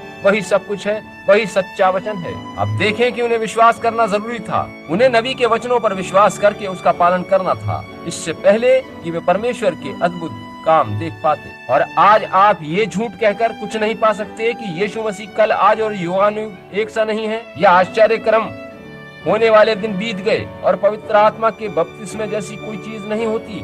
ये सब कहकर आप उसके आश्चर्य कर्म देखना चाहते हैं? आपको इन सब बातों को मानना होगा और जब आप इन बातों को मानेंगे तो बाकी सब परमेश्वर संभाल लेगा। यदि आप सारे बादलों को पीछे सरका सकें तो सूरज वहीं अपने स्थान पर है। सूरज कभी नहीं चलता। हमें बताया गया है कि वह उसी स्थान पर बना रहता है और मसीह भी ऐसा ही है। ये ठीक बात है। हम ही उसको छोड़कर इधर उधर हो जाते हैं मगर वो वहीं बना रहता है। ये सच है। आपको बस ये करना है कि एक बार मुड़कर उसकी ओर देखना है और फिर आप देखेंगे कि क्या होता है। मसीह की ओर देखिए। गिरजों, मतों, उपाधियों आदि की ओर मत देखना। मसीह की ओर देखिए। धार्मिक शिक्षण संस्थानों की ओर नहीं, वचन की ओर देखिए। मसीह वचन है। वास्तव में वह है। एकदम सच बात है। वचन का पालन कीजिए। उन्हें वचन का पालन करना था, हमें भी वचन का पालन करना है। यदि आप देखना चाहते हैं तो मेरे पास एक हवाला है। वचन कहता है, यदि तुम मुझ में बने रहे और मेरा वचन तुम में, तो तुम जो चाहो वो तुम्हारे लिए हो जाएगा। ये क्या बात थी? यदि परमेश्वर का वचन हम में है और वहाँ बना रहता है तो वह स्वयं ही हमारी ओर से बोलता है, तुम जो चाहो तुम्हारे लिए हो जाएगा। ये यूहन्ना 15:17 में लिखा है, यदि आप लिखना चाहें। ये यीशु ने कहा कि यदि तुम मुझ में बने रहो तो मेरा वचन तुम में बना रहेगा। ऐसा नहीं है कि आज कुछ, कल कुछ और उसके अगले दिन कुछ और फिर पीछे हट गए, गिर गए, कुछ यहाँ से लिया, कुछ वहाँ से लिया। इससे पता चलता है कि आपको शुरू में ही कुछ नहीं मिला था। आप कहेंगे कि मैंने अन्य भाषा बोली थी, अच्छी बात है, मगर तब भी आपको कुछ नहीं मिला था। आप कहते हैं मैंने आत्मा में नृत्य किया, ठीक है, मगर मुझे नहीं पता कि आपने किस प्रकार की आत्मा के प्रभाव में नृत्य किया। समझे आप? यदि आप एक दिन एक विश्वास में हैं और अगले सप्ताह किसी दूसरी बात में चले जाएं, और यदि उसके बाद कोई और हुदहुद की तरह या कठफोड़वे पक्षी की तरह से किसी खोखले वृक्ष में ठोंग मारने लगे और आप उसके पीछे दौड़ने लगे और उसके बाद फिर कहीं और चले और इधर उधर भटकते रहें और आपको मालूम ही ना हो कि आप कहाँ के हैं, तो मसीह आप में वास नहीं करता। उसके वचन फिर आप में नहीं है, क्योंकि वचन स्थिर बना रहता है और यदि वचन होगा तो आप अंधकार की ओर कभी नहीं जाएंगे। मैंने उस दिन ए पैराडॉक्स शीर्षक से एक वचन प्रचार किया था जो कि यहोशू के सूरज को रोकने से संबंधित था। बैकी ने बाद में मुझसे कहा, पापा वह सूरज को नहीं रोक सकता था, वरना दुनिया रुक गई होती। उसने दुनिया ही को रोक दिया था। मैंने कहा उसने सूरज ही को रोका था। परमेश्वर अपने पवित्र शास्त्र में गलती नहीं करता। उसने कहा वह सूरज को कैसे रोक सकता था? सूरज तो चलता ही नहीं, वह तो स्थिर रहता है। मैंने कहा मगर वो प्रक्षेपास्त्र जो आकाश में था वह क्या कह रहा था? वह सूरज जो अपना प्रकाश धरती के ऊपर से होकर फेंक रहा था, उसी प्रकाश या सूरज को यहोशू ने रोक दिया था। मुझे नहीं पता कि ऐसा होने देने के लिए परमेश्वर ने क्या किया, मगर उसने सूरज को रोक दिया था। सूर्य के प्रकाश का प्रतिबिंब धरती पर इस ओर आ रहा था। वह प्रक्षेपास्त्र जो हमसे लाखों मील दूर चला गया था, हम उसे देख नहीं पा रहे थे, वह प्रकाश से बाहर चला गया था। आया वह प्रकाश जो दिन और रात बनाता है, जो धरती के इस छोर से उस छोर तक चलता है। यहोशू ने उसे रुकने की आज्ञा दी थी और वह रुक गया था। एक पैराडॉक्स उसे कहते हैं जो अविश्वसनीय हो मगर सत्य हो। ये विश्वास की सीमा से बाहर की बात है मगर सच है। परमेश्वर किस प्रकार से एक पापी, क्रोधी, घमंडी, गंदे मनुष्य को लेकर उसमें से परमेश्वर के संत को पैदा कर देता है। वह एक ऐसी गंदी स्त्री को जो बहुत गिर चुकी है, यहाँ तक कि लोग भी उसे सड़क पर जाते देख मुंह फेर लेते हैं, उठाकर उसमें से परमेश्वर की संत बना देता है। मैं नहीं बता सकता कि वो ऐसा कैसे करता है, मगर उसने ऐसा किया है। ये अविश्वसनीय मगर सत्य है, वास्तव में है। परमेश्वर के सारे महान कार्य अविश्वसनीय सत्य है, पैराडॉक्स है। यदि तुम मुझ में बने रहो और मेरा वचन तुम में, तो जो तुम चाहो वो तुम्हारे लिए हो जाएगा। संत यूहन्ना 14 या 15, क्षमा करें, यूहन्ना 15:7। ठीक है, कुछ क्षणों के लिए वापस उत्पत्ति में चले। नूह को भी एक शर्त माननी थी। नूह को परमेश्वर के वचनों पर विश्वास करके फिर उसी के अनुसार काम करना था, इससे पहले कि वह परमेश्वर का आश्चर्य कर्म देख पाता। ये ठीक बात है। नूह ने, जो कि उत्पत्ति का महान नबी था, उसे परमेश्वर के आश्चर्य कर्म देखने से पहले परमेश्वर के वचन पर विश्वास करके उसी के अनुसार काम करना पड़ा था। तब तक उस समय से पहले कभी भी बारिश नहीं हुई थी, कभी भी नहीं, आप जानते हैं। और आप क्या समझते हैं कि लोग हमें उस समय के बारे में क्या बताते हैं? विज्ञान के मामले में वह काल हमारे आज के काल से बहुत अधिक प्रगति पर था। हम फिर से पिरामिड और स्फिंक्स आदि नहीं बना सकते। हमारे पास मम्मी बनाने की कोई साधन नहीं है, उन्हें उस प्रकार से हम नहीं बना सकते। हम उनकी तरह के से रंग जो वस्त्रों आदि पर वे प्रयोग करते थे, जो जमानों तक चले, हम बना नहीं सकते। हमारे पास तो वो चीजें है ही नहीं जिनका उत्तर हमारे मौजूदा विज्ञान के पास नहीं है, मगर उनके पास ये सब था। हमारे पास वैसे यांत्रिक नहीं है जो उनके पास थे। मिस्र का वो पिरामिड धरती के मध्य इतनी सिद्ध स्थिति में खड़ा किया गया है कि चाहे सूरज कहीं भी हो, उसके चारों ओर कभी कोई छाया नहीं पड़ती। हम एक भी इमारत इस तरह से नहीं बना सकते। हमें मालूम ही नहीं कि क्या करना है, ना ही हम कोई पिरामिड बना सकते हैं। और उन पिरामिडों के ऊपरी भाग पर, शीर्ष पर, लगभग शहर की आधी दूरी की ऊंचाई पर हवा में भारी पत्थर टंगे हैं। उन पत्थरों का वजन करोड़ों अरबों टन है और वे वहाँ इतनी ऊंचाई पर हवा में धरे हैं। हमारे पास दुनिया भर में जितनी मशीनें हैं, वे भी उन पत्थरों को उतनी ऊंचाई पर उठाकर नहीं ले जा सकती। लोग मुझे बताते हैं कि 16 बड़े प्लेटफॉर्म वाले ट्रक उस स्फिंक्स की टांग उठाने के लिए चाहिए। उन लोगों ने उसे वहाँ ऊपर कैसे जमाया होगा, किस प्रकार ये किया गया है। वे बहुत होशियार वैज्ञानिक थे। और उस सन की मनुष्य को, जो नबी था, जिसने कहा था कि ऊपर आकाश से जल बरसने वाला है, आप क्या सोचते हैं उन लोगों ने उसके बारे में क्या सोचा होगा, क्या कहा होगा? मैं उन्हें यूं कहता सुन सकता हूँ, हमने अपने यंत्रों से सितारों तक में झांक कर देख लिया है और वहाँ इधर उधर कहीं जल की एक बूंद भी नहीं है। कहाँ है जल? नूह इस पर यही कह सकता था कि परमेश्वर ने मुझसे कहा है वर्षा होने जा रही है। परमेश्वर ने कहा है तो काफी है। परमेश्वर ने कहा है कि ऐसा होने जा रहा है तो फिर वैसा ही होने जा रहा है। ठीक है, मुझे शीघ्रता करनी चाहिए, दूसरे भाई प्रतीक्षा कर रहे हैं। नूह ने कहा वर्षा होने जा रही है। तुम्हें कैसे मालूम? ये परमेश्वर का वचन है, यह यहोवा यूं फरमाता है वाला वचन है। नूह, तू इस बारे में क्या करने जा रहा है? आ और बस इधर उधर घूमकर इस बात का प्रचार कर। नहीं श्रीमान, मैं इसके लिए तैयारी करने जा रहा हूँ। देखा आपने? ओ, वो तो एक आश्चर्य कर्म होगा, लेकिन चमत्कार के दिन तो बीत गए। बस जरा देखो, कुछ समय बाद पता चलेगा। हाँ श्रीमान। और उसने क्या किया? उसने बारिश होने से पहले नौका बना ली। वो क्या कर रहा था? वायदे पर कार्रवाई कर रहा था। आमीन। मैं इस समय पेंतिकोस्टल धार्मिक अनुभूति अनुभव कर रहा हूँ। जी हाँ, परमेश्वर के वचन को लीजिए, उस पर, उसके वायदे पर कार्य शुरू करिए। मत सोचिए कि क्या होता है, बाकी का काम परमेश्वर स्वयं करेगा। केवल बादलों को हटाना शुरू करें, प्रत्येक उस बंधन भार को अलग करें जो आसानी से आपको व्याकुल कर देता है। अपने सभी संदेह है, अपने नामधारी गिरजे, उनके सिद्धांत, मत, उन सभी बातों को अलग कर दीजिए जो परमेश्वर के वचन के विरुद्ध हैं। यीशु मसीह कल और आज और युगानुयुग एक सा है। बस केवल अपने नामधारी गिरजों के मत, उनके सिद्धांत, उनके चलन अपने से अलग कर दें। अपने सारे संदेह, सारी निराशा खत्म करके बस आगे को बढ़ते रहें। पहली बात आप ये जान लें कि जब आप अंतिम बंधन को तोड़ डालेंगे तो वह वहीं खड़ा मिलेगा, आपकी भेंट उससे हो जाएगी। नूह ने कहा, जब मैं नौका बना लूंगा वह आ जाएगा और जल बरसना शुरू हो जाएगा। जिस दिन तू कश्ती बना लेगा तब होगी बारिश नहीं। नूह कहता था, यदि 50 साल और लगे तो भी मैं नौका में बैठा रहूंगा और प्रतीक्षा करूंगा।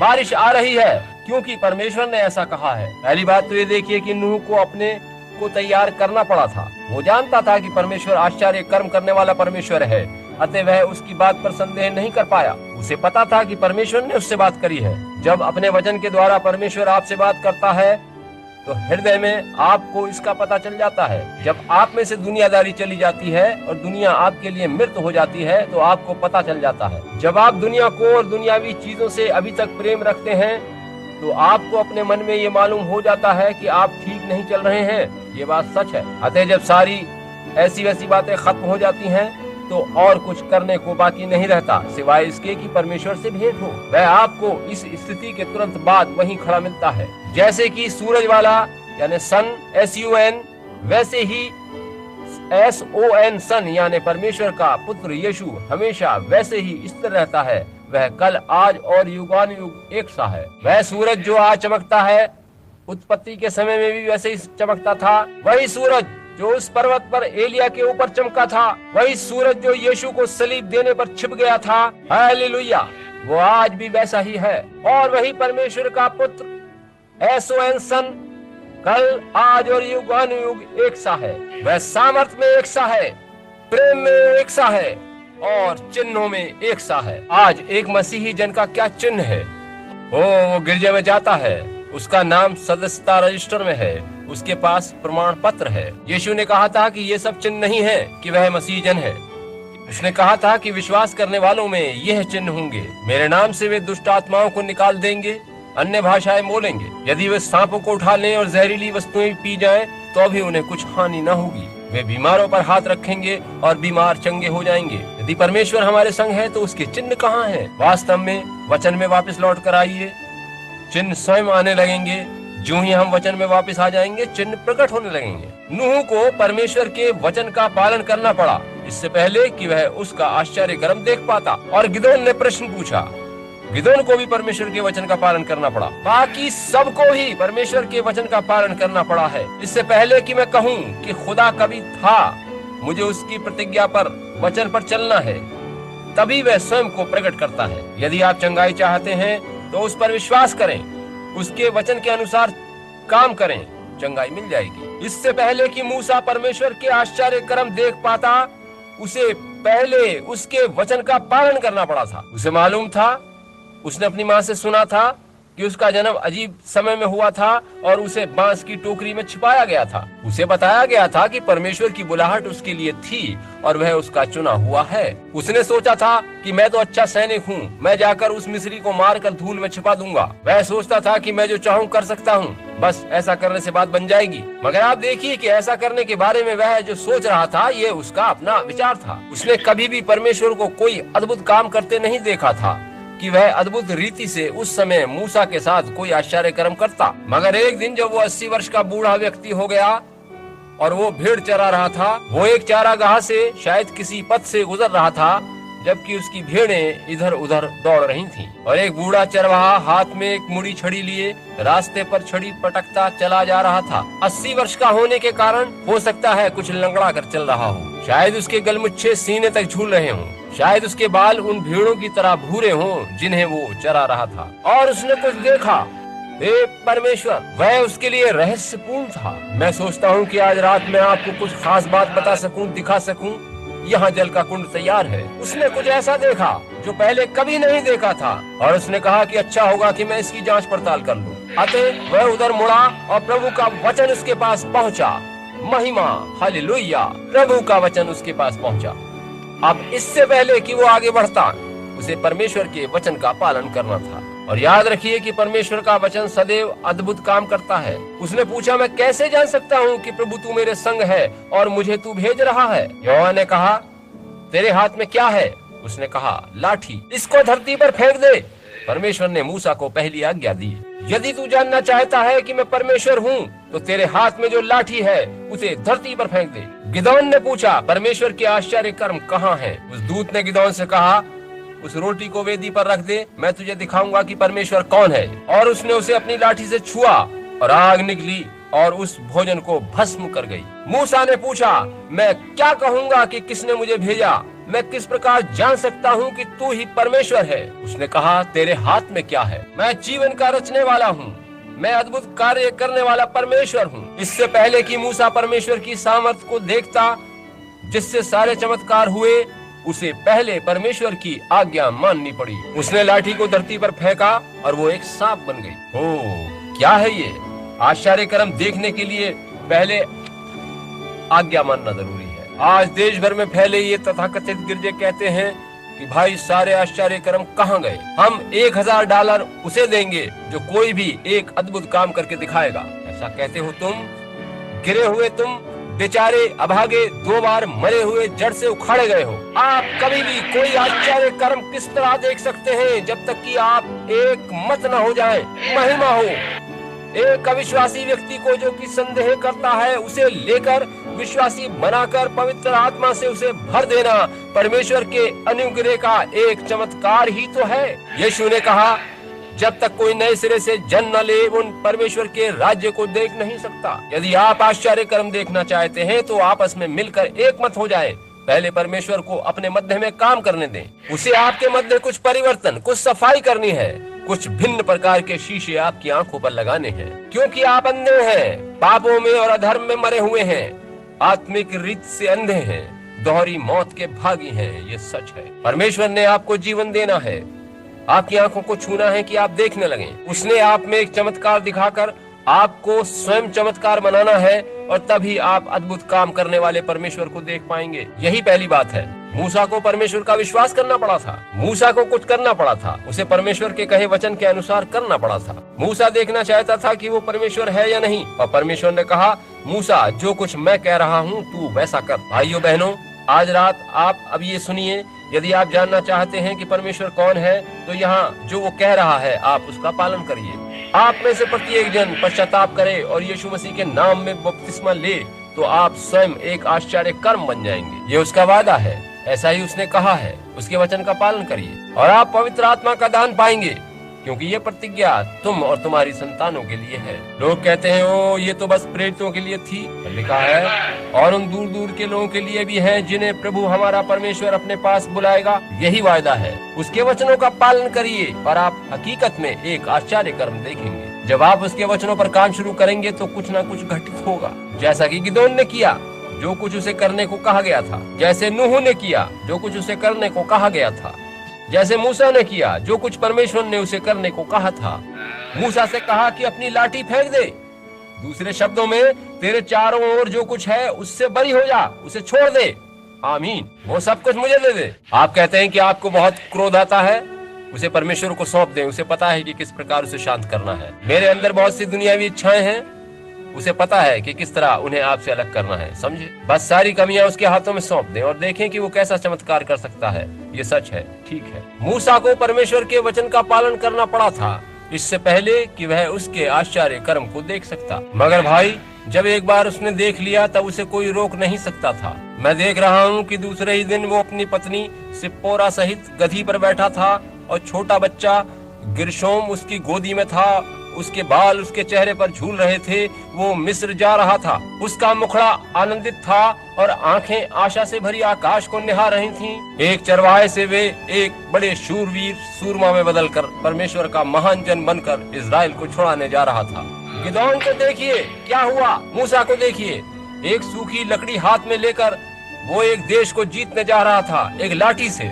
उसने वैसा ही किया, निश्चित रूप से किया। परमेश्वर ने कहा था कि ऐसा ही होगा, चाहे वह बात कितनी भी अस्वाभाविक क्यों न लगे।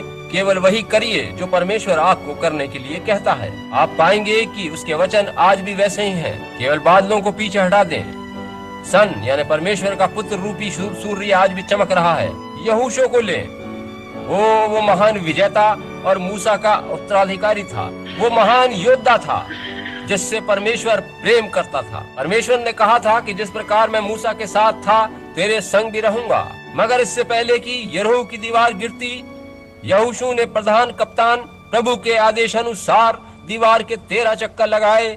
इससे पहले कि परमेश्वर की सामर्थ वहां कुछ करके दिखाती, जैसा कि प्रधान कप्तान ने वहां बाहर उसे आदेश दिया था, उसने परमेश्वर के वचन के अनुसार दीवार के चक्कर लगाए और तुरही फूंकी। उसने परमेश्वर के वचन के अनुसार चक्कर लगाए। उसने क्या किया था?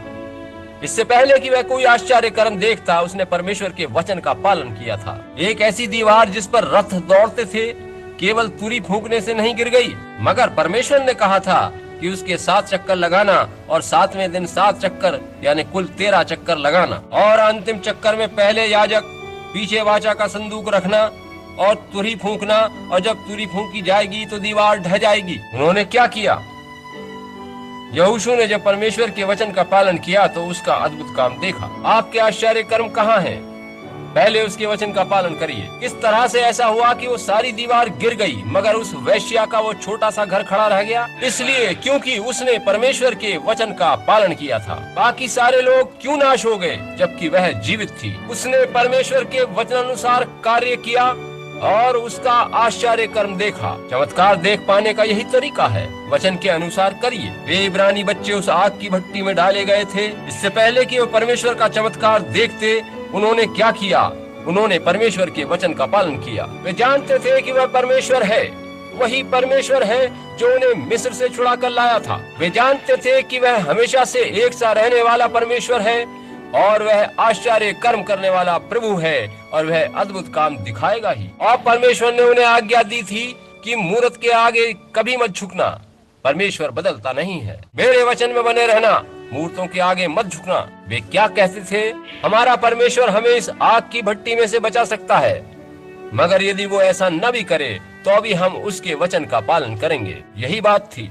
तब क्या हुआ? तब उन्होंने परमेश्वर के उस आश्चर्य कर्म को देखा कि परमेश्वर आग में भी उनको जीवित बचा सका। आप बीमार हैं तो उसके वचन अनुसार करके देखिए कि वह चंगा करता है या नहीं। यदि आप पापी हैं और पवित्र आत्मा को पाना चाहते हैं तो आइए पश्चाताप करिए और यीशु मसीह के नाम में बपतिस्मा लीजिए, उसके वचन का पालन करिए और देखिए कि क्या होता है। यदि अभी भी आप में दुनियादारी भरी है और महिलाओं, यदि आप अभी भी बनाव श्रृंगार करती और छोटे बाल रखती हैं, और पुरुषों, आप यदि अभी भी क्रोधी स्वभाव रखते और अपने नामधारी गिरजों की डींगे मारते हैं, यदि आप जानना चाहते हैं कि वह आज भी वही परमेश्वर है तो वचन का पालन करिए और स्वयं को उसकी वेदी पर समर्पित करिए और देखिए कि फिर क्या होता है। वह परमेश्वर है।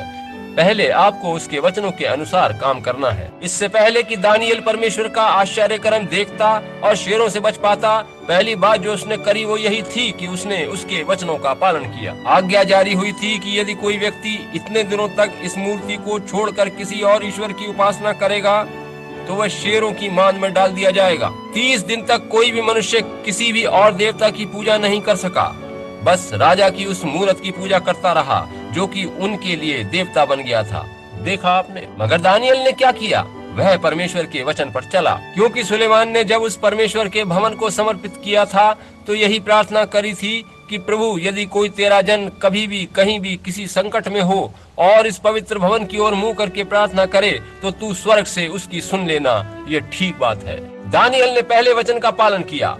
धमकी ये थी कि तुझे शेरों की मांद में डाल दिया जाएगा, मगर उसने परमेश्वर के वचन का पालन किया। वह जानता था कि परमेश्वर आज भी वही परमेश्वर है जैसे कि गिदोन ने किया था। वो जानता था कि यदि परमेश्वर आज भी वही परमेश्वर है तो उसके आश्चर्य कर्म कहाँ हैं। दानियल जानता था कि वो नबी है और वह परमेश्वर से प्रेम करता है। वो जानता था कि वह उसका सेवक दास है और परमेश्वर शेरों से उसे बचाने में सामर्थी है। मगर वो कष्ट में था और उसे धमकी दी गई थी और उसने अपना मुंह आराधनालय और मंदिर की ओर किया और दिन में 3 बार प्रार्थना करने लगा। ठीक वचन के अनुसार उसने किया। उसने परमेश्वर के वचन का पालन किया और परमेश्वर ने उसे पवित्र आत्मा से इस तरह भर दिया कि शेर उसको खा नहीं सके। ये सच बात है। ये ठीक बात है कि पहले उसने परमेश्वर के वचनों का पालन किया। योना नबी ने मछली के पेट में से परमेश्वर के वचन का पालन किया। शारीरिक रीत से वो जानता था कि वह मृत हो चुका है, उसके हाथ और पैर बंध गए थे। अन्य जातियों के इस प्रचारक को जहाज में से समुद्र में फेंका गया था और अब वो व्हेल मछली के पेट में समुद्र के तल में था। अब कैसी बुरी दशा में वो है। मगर सबसे पहले उसने मछली के पेट में ही अपनी दिशा बदली। समुद्री घास पात उसकी गर्दन के चारों ओर लिपटे थे, क्योंकि व्हेल मछली ने ये सब घास पात खाए थे और ये उसके शरीर के लिए विटामिन थे। और तभी इस व्हेल मछली को ये प्रचारक मिल गया था, मगर यह प्रचारक खुद ब खुद उसे मिल गया था। हालेलुया। ओ भाई प्रचारक, आज रात होश में आइए। उन सारी बातों से, मतों, सिद्धांतों आदि से बाहर निकलकर जीवते परमेश्वर और उसके वचन में लौट आइए। वह अपने आप ही में आया, उसने करवट बदली। आप एक संत को उसकी प्रार्थना में से अलग नहीं कर सकते, उसे रोक नहीं सकते। वह व्हेल मछली के पेट में घूमा और उसने चारों ओर देखा। पूरब, पश्चिम, उत्तर, दक्षिण, चारों तरफ बस व्हेल मछली का पेट ही था। वह समुद्र के नीचे तल में था और समुद्र में तूफान आया हुआ था। जब वो जहाज में था तो तभी सारी आशाएं जाती रही थीं और अब तो वह व्हेल मछली के पेट में था, आशा से बहुत दूर। जबकि वो केवल मछली का पेट ही देख पा रहा था तो उसने कहा, ये सब तो गंदगी है, आडंबर है, मैं इन पर अब कोई विश्वास नहीं करूंगा।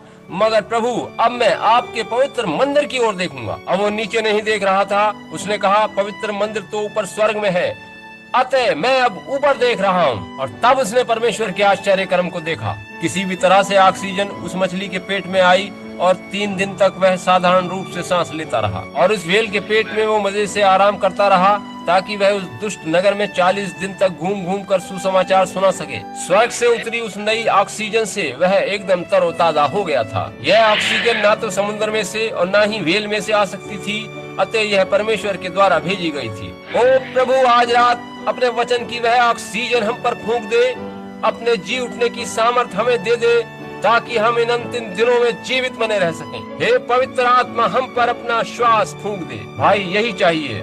प्रभु, हमें अपनी ऑक्सीजन से भर दे। जैसा कि मैंने आपको उस बत्तख के बारे में बताया था कि जब उसने जल को देखा तो उसे उस जल में जाने से फिर कोई भी ताकत नहीं रोक सकती थी। मुर्गी की वो सारी बोलियां आदि कुछ भी काम में ना आई और वह सीधी पानी में चली गई, क्योंकि वह बत्तख थी। अब यदि आप में से किसी की प्रकृति या स्वभाव बत्तख वाला है तो हमारे पास पीछे एक बड़ा सा कुंड है। अगर आप अनुभव कर सकते हैं कि परमेश्वर आज भी वही परमेश्वर है, यदि आपको स्वर्ग से आज रात ये अनुभूति मिल रही है कि परमेश्वर अपने वचन को पूरा करता है और वो अद्भुत काम करने वाला परमेश्वर है, और यदि आपको अभी तक पवित्र आत्मा नहीं मिला है तो पहला काम जो उसने करने को कहा है उसे करिए।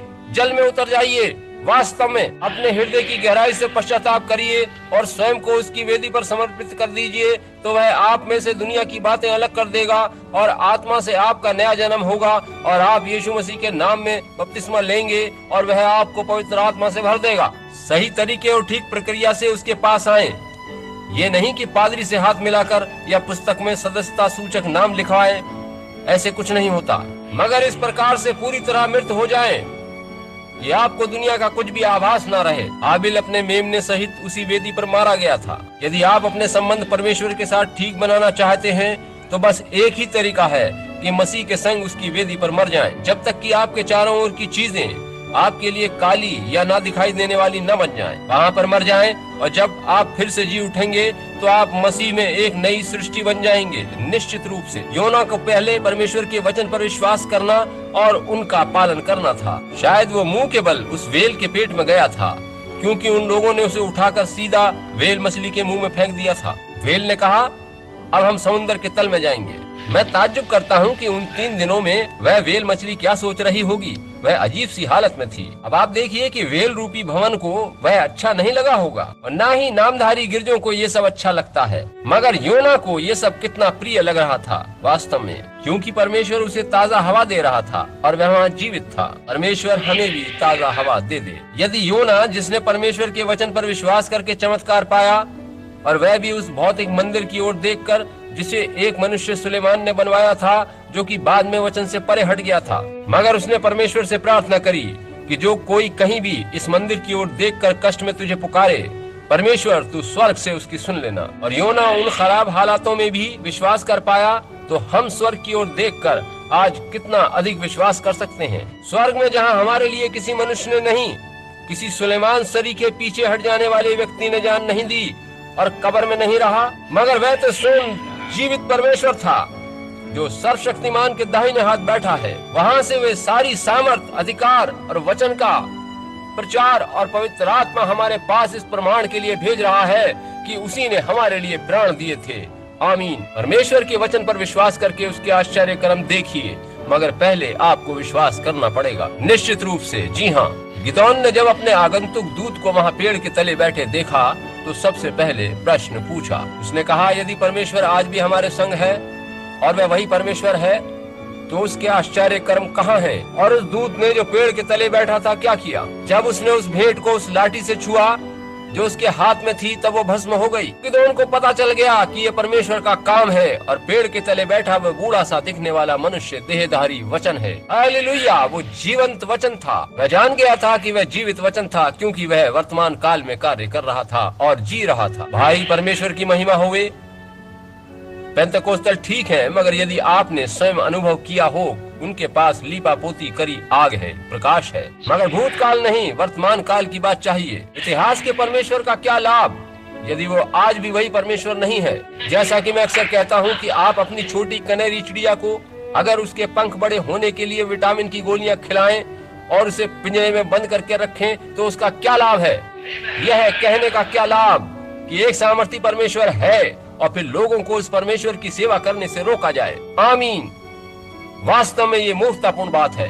आपके पास चारों ओर ये धार्मिक शिक्षण संस्थाएं क्यों हैं, जिनमें से मशीनी रीत से अंडे में से चूजों के समान प्रचारक उत्पन्न होते हैं? समझे? मैं सर्वदा मशीन से निकले चूजों पर दुखी होता हूँ। उसकी कोई माँ नहीं होती, वो नहीं जानता कि कहाँ से आया है, वह तो मशीनी प्रक्रिया से आया है और उसको कोई मातृत्व देने वाला नहीं है। धार्मिक शिक्षण संस्था से निकले प्रचारक भी ऐसे ही हैं।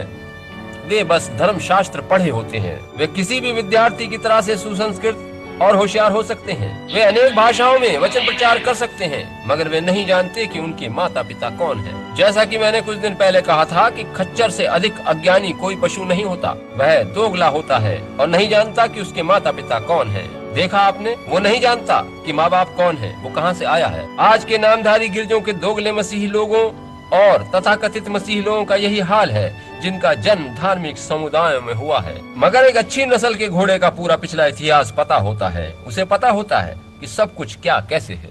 और एक भली व अच्छी नस्ल का मसीही जन जानता है कि परमेश्वर का भंडार कहाँ है। उन्हें पता होता है कि वे वचन से जन्मे हैं, वचन उनमें देहधारी हुआ है। प्रत्येक वचन जो परमेश्वर उनसे कहता है उस पर वे मतभेद नहीं करते और वे कहते हैं ठीक है, आमीन आमीन। वे उस वचन के साथ हर बार आमीन आमीन और आमीन कहते हैं। उनके अंदर से कुछ ऐसा होता रहता है जो ऐसा कहता रहता है, यीशु मसीह कल आज और युगानुयुग एक सा है, आमीन। जो मुझ पर विश्वास करता है ये काम जो मैं करता हूँ वो भी करेगा, आमीन। तुम सारी दुनिया में जाकर सब जाति के लोगों को सुसमाचार प्रचार करो। जो विश्वास करे और बपतिस्मा ले उसी का उद्धार होगा, और जो विश्वास करेंगे उनमें ये चिन्ह होंगे, आमीन। बूढ़ी मुर्गी क्लिक क्लिक क्लिक क्लिक करती है और कहती रहती है कि आश्चर्य कर्म करने के दिन बीत गए, लेकिन बत्तख ओं ओं ओं ओं करती कहती है मुझे जल का आभास मिल रहा है। देखिए यही बात है कि ठीक है, समझे क्यों आप परमेश्वर के बारे में देखना चाहते हैं कि वो क्या करता है। देखिए यही बात है, परमेश्वर को प्राथमिकता दें, उसके वचनों का पालन करें, फिर देखें कि वे सत्य हैं या नहीं। ये सच बात है। यूहन्ना बपतिस्मा देने वाला ठीक अपने काम में लगा रहा था। जब वो बालक था तब के बारे में हमारे पास कोई लेखा जोखा नहीं है। उसका पिता भला मनुष्य था, मगर उसने परमेश्वर पर अविश्वास किया था। मगर परमेश्वर ने पक्का इरादा कर लिया था कि वह यूहन्ना को इलीशिबा के माध्यम से ही लेकर आएगा। अतः उसने उससे कहा था कि तेरी पत्नी को एक पुत्र होगा, मगर उसने संदेह किया और खुदा ने उसे गूंगा बना दिया। मैं यूहन्ना के पिता जकरिया और माता इलीशिबा के हृदय का दुख समझ सकता हूँ, क्योंकि वे बूढ़े हो चुके थे और वे ये बात जानते थे, और ये वादा किया हुआ बालक उत्पन्न हो गया था, जो कि परमेश्वर का चमत्कार ही था कि बुढ़ापे में ये बालक उनके द्वारा दुनिया में आया था। उनके हृदय दुखी थे और वे ये जानते थे कि वो बूढ़े हैं और इस बालक के द्वारा किए जाने वाले परमेश्वर के महान कामों को देखने के लिए जीवित नहीं रह पाएंगे। अगर उन्होंने उस बालक को उस काम के लिए समर्पित कर दिया, अर्पित कर दिया, परमेश्वर की महिमा हो। चांद सितारों के उस पार कहीं से वे उसको देख पा रहे होंगे। वे तभी मर गए थे जब ये बालक किशोर अवस्था में था। एक बालक के रूप में ही वो घर छोड़कर जंगल में चला गया था और वहाँ उसे परमेश्वर की सामर्थ्य में तैयार किया गया। परमेश्वर ने उससे कहा, तू जंगल में एक पुकारने वाले का शब्द है, मैं तुझे भेज रहा हूँ, जा और पुकार। यूहन्ना ने किस प्रकार से जंगल में प्रतीक्षा करी होगी, जबकि वह पत्थरों को पांव से ठोकर मारता और सांपों के पीछे दौड़ता फिर रहा था। वह कह सकता था, ओ मैं इंतजार नहीं कर सकता। यूहन्ना, तू किस लिए इंतजार कर रहा है? बस मैं परमेश्वर के आदेश की प्रतीक्षा कर रहा हूँ। वो कहता था, सांपों मेरे सामने से चले जाओ, और वो चट्टानों में छिप जाते थे। यही कारण था कि उन फरीसियों से उसने कहा, ओ सांप के बच्चों, चट्टानों में जाकर छिप जाओ। आज रात में वही बात कह रहा हूँ कि आए सांप के बच्चों, तुम जल में आ जाओ, आमीन। आप जानते हैं मैं क्या कह रहा हूँ। ये टेप सारी दुनिया में जाने हैं, वचन प्रचार टेप किया जा रहा है। जल में आ जाओ अगर तुम परमेश्वर के आश्चर्य कर्म देखना चाहते हो। यूहन्ना ठीक वचनानुसार चलता रहा। एक भला सा दिखने वाला व्यक्ति वहाँ आया। उसने सोचा शायद यही यीशु होगा। उसने देखा नहीं, ये वो नहीं है। नहीं, परमेश्वर ने मुझे एक प्रतिज्ञा दी है। अरे यूहन्ना, तू कहता है कि मसीहा आज हमारे बीच में जीवित है? हाँ, वो कहाँ है? यहीं कहीं धरती पर है। मैं नहीं जानता कि वो कहाँ है, मगर जब वो आएगा तो मैं उसे जान लूंगा। तू कैसे जानेगा? परमेश्वर ने मुझे बताया है कि मुझे क्या देखना है। आप कैसे जान सकते हैं कि आपके लिए जब प्रार्थना होगी तो आप चंगाई पाएंगे? परमेश्वर ने मुझसे कहा है कि किस चिन्ह को देखना है। आप कैसे जानेंगे कि पवित्र आत्मा आपको मिलने वाला है? मैं उसके वचन पर चल रहा हूँ। उसने मुझसे कहा है कि मैं क्या देखूं। मुझे पता है कि अगली बात क्या होने वाली है। क्या आप जानते हैं कि आगे क्या होने जा रहा है? यदि आप परमेश्वर के वचन का पालन करेंगे तो उसके बाद उसका वादा पूरा होगा, वो झूठ नहीं बोल सकता, वो परमेश्वर है। आगे क्या होगा? यूहन्ना ने कहा मैं उसे पहचान लूंगा जब वो आएगा। लोग कहते थे ओ इस मनुष्य को देखो जो आ रहा है, इसके सिर पर मुकुट है, इसे ही मसीहा होना चाहिए, ये घोड़ों के रथ पर सवार आ रहा है। कहा गया ये वो नहीं है। यूहन्ना ने सीधे राजा से जाकर कहा तेरे लिए ये उचित नहीं है कि तू अपने भाई की पत्नी को बीवी बनाकर रखे, इस आदमी में कुछ गड़बड़ी है जो ऐसा कह रहा है। उसने ये बात सीधे जाकर हेरोदियस से कह दी, आप समझे, और इस बात से उसकी पत्नी मानो पागल हो गई और जब तक वो जीवित रही यूहन्ना से नफरत करती रही। देखा, यूहन्ना लोगों को देखता रहा। वो कहता था कि जब मसीहा आवेगा तो मैं उसे जान लूंगा। अरे तू कैसे जानेगा? परमेश्वर ने मुझे बताया है, मैं एक चिन्ह देखूंगा और वो मसीहा का चिन्ह होगा। मैं मसीहा को पहचान लूंगा क्योंकि उसका चिन्ह प्रकट होगा। परमेश्वर अपनी कलीसिया को पहचानता है क्योंकि उसने कहा है उनमें ये चिन्ह होंगे। ये नहीं कि वे मेथोडिस्ट, बैप्टिस्ट या पेंटेकोस्टल होंगे, वरन विश्वास करने वालों में ये चिन्ह होंगे। वो विश्वासियों को जानता है। आजकल कभी कभी आप पूछते हैं क्या आप विश्वासी हैं? ओह मैं मेथोडिस्ट हूँ। भाई ये यह दिखाता है कि फिर आप विश्वासी नहीं हैं। मैं पेंटेकोस्टल हूँ, तब भी यही जाहिर होता है कि आप विश्वासी नहीं हैं। जब आप विश्वासी हैं तो आप परमेश्वर पर विश्वास करते हैं। सभी लोग ये जानते हैं कि आप पर परमेश्वर के राज्य की मोहर लगी है और मोहर पृष्ठ के दोनों ओर लगी है, आने और जाने दोनों पर। देखा, आप उन्हें बता सकते हैं। उसने कहा कि जब वो आएगा तो मैं उसे पहचान लूंगा क्योंकि तब एक चिन्ह प्रकट होगा, मसीही चिन्ह। एक दिन उसने देखा, ओ भाई क्यों?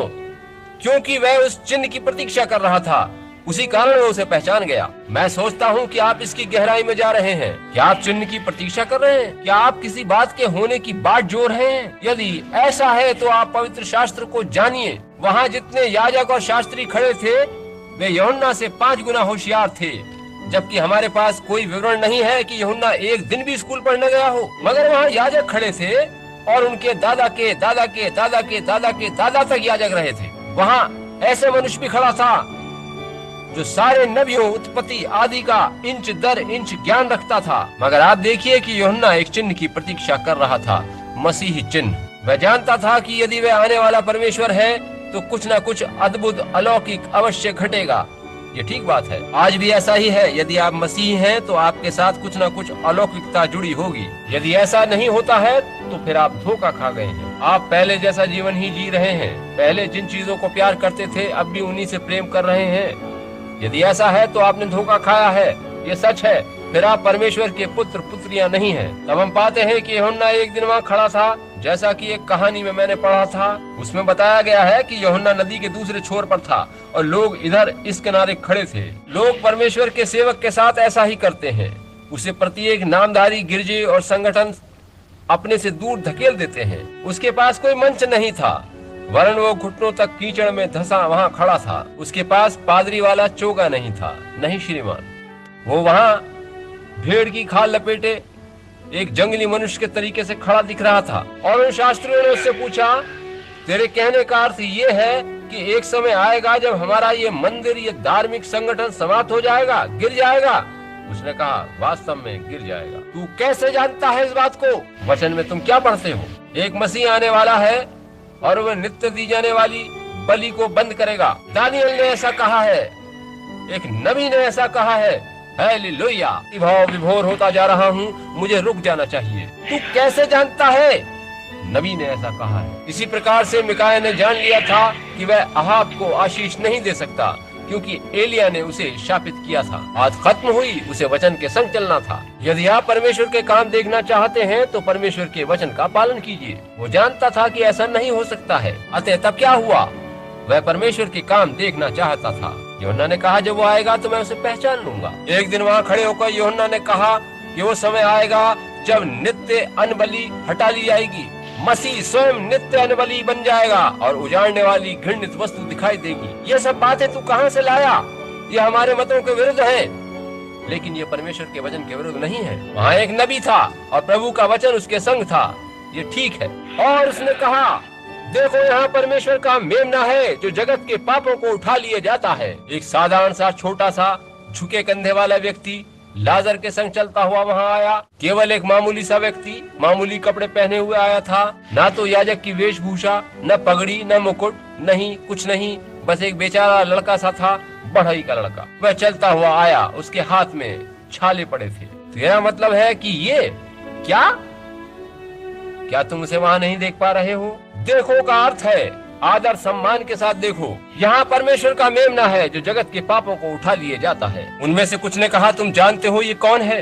ये तो बढ़ई का लड़का है। हमें पता है कि ये यूहन्ना नबी नहीं है, मगर वो नबी था। वो नबी था। क्या जो कुछ वो कह रहा था वो जानता नहीं था? नहीं, उसे मालूम था। किस प्रकार से वो मसीह के बारे में उनसे कह सकता था कि ये औरों से भिन्न है? मगर हम कैसे जाने? यूहन्ना ने ऐसा कुछ देखा था जो उन्होंने नहीं देखा था। ये इस बात पर निर्भर करता है कि आप क्या देख रहे हैं। आज रात आप क्या देखते हैं? आपको क्या इस बात का इंतजार है कि एक बड़ा नामवर आदमी या धार्मिक नामधारी संगठन आदि आपकी गोदी में आ गिरेगा, या आप उस मार्ग को चुनना चाहते हैं जिसमें प्रभु संग है और उस पथ पर थोड़े से लोग ही होंगे? क्या आप पवित्र शास्त्र में देख रहे हैं?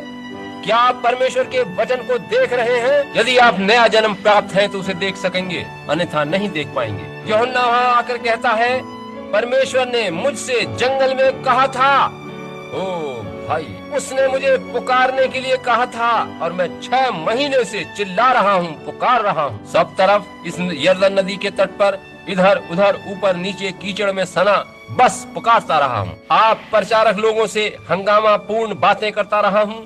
तुम्हारे नामों वाले धार्मिक संगठनों को ठोकर मारता रहा हूँ। तुम्हारी दुखती रग को छेड़ता रहा हूँ। मगर अब वो यहाँ है, मैं उसे देख रहा हूँ। तू कैसे जानता है? एक उसी ने जिसने मुझे कहा था कि तू जंगल में एक पुकारने वाले का शब्द है, ये भी कहा था कि जिस पर मैं आत्मा को उतरते देखूं, मुझे परमेश्वर ने इसी काम के लिए खड़ा किया है। यूहन्ना उसे जानता था। उसने क्या किया? पहले उसने वचन प्रचार किया, वचन का पालन किया और फिर परमेश्वर के चिन्ह को देखा। और याद रखिए कि ऐसा नहीं लिखा है कि किसी और ने भी ये चिन्ह देखा, अकेले यूहन्ना ने ही उसे देखा था। ये इस बात पर निर्भर करता है कि आपको किसकी प्रतीक्षा है। यूहन्ना वचन का पालन कर रहा था और वे शास्त्री आदि वचन पर नहीं चल रहे थे। यूहन्ना उस पर चल रहा था जो उसे कहा गया था। वह वचन का पालन कर रहा था और उसने चिन्ह देखा था। अब हम जल्दी जल्दी खत्म करेंगे। मार्था कब्र पर थी।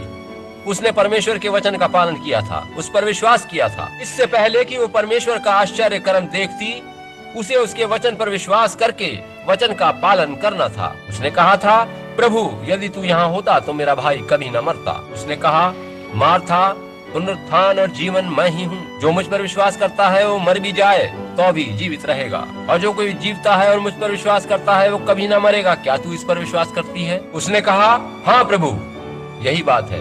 अब आप वचन पर चल रहे हैं। मैं विश्वास करती हूँ। मार्था, तेरा विश्वास क्या है? कि तू ही मसीह है जो दुनिया में आने वाला था। यीशु ने कहा, तूने उसे कहाँ दफनाया है? वो कब्र पर पहुंचा, वहाँ खड़ा हो गया। पूछा, यीशु ने सोचा कि देखूं क्या वो सचमुच विश्वास करती है कि मैं ही वचन हूँ। उसने कहा, कब्र पर से पत्थर हटाओ। उसने वचन का पालन किया।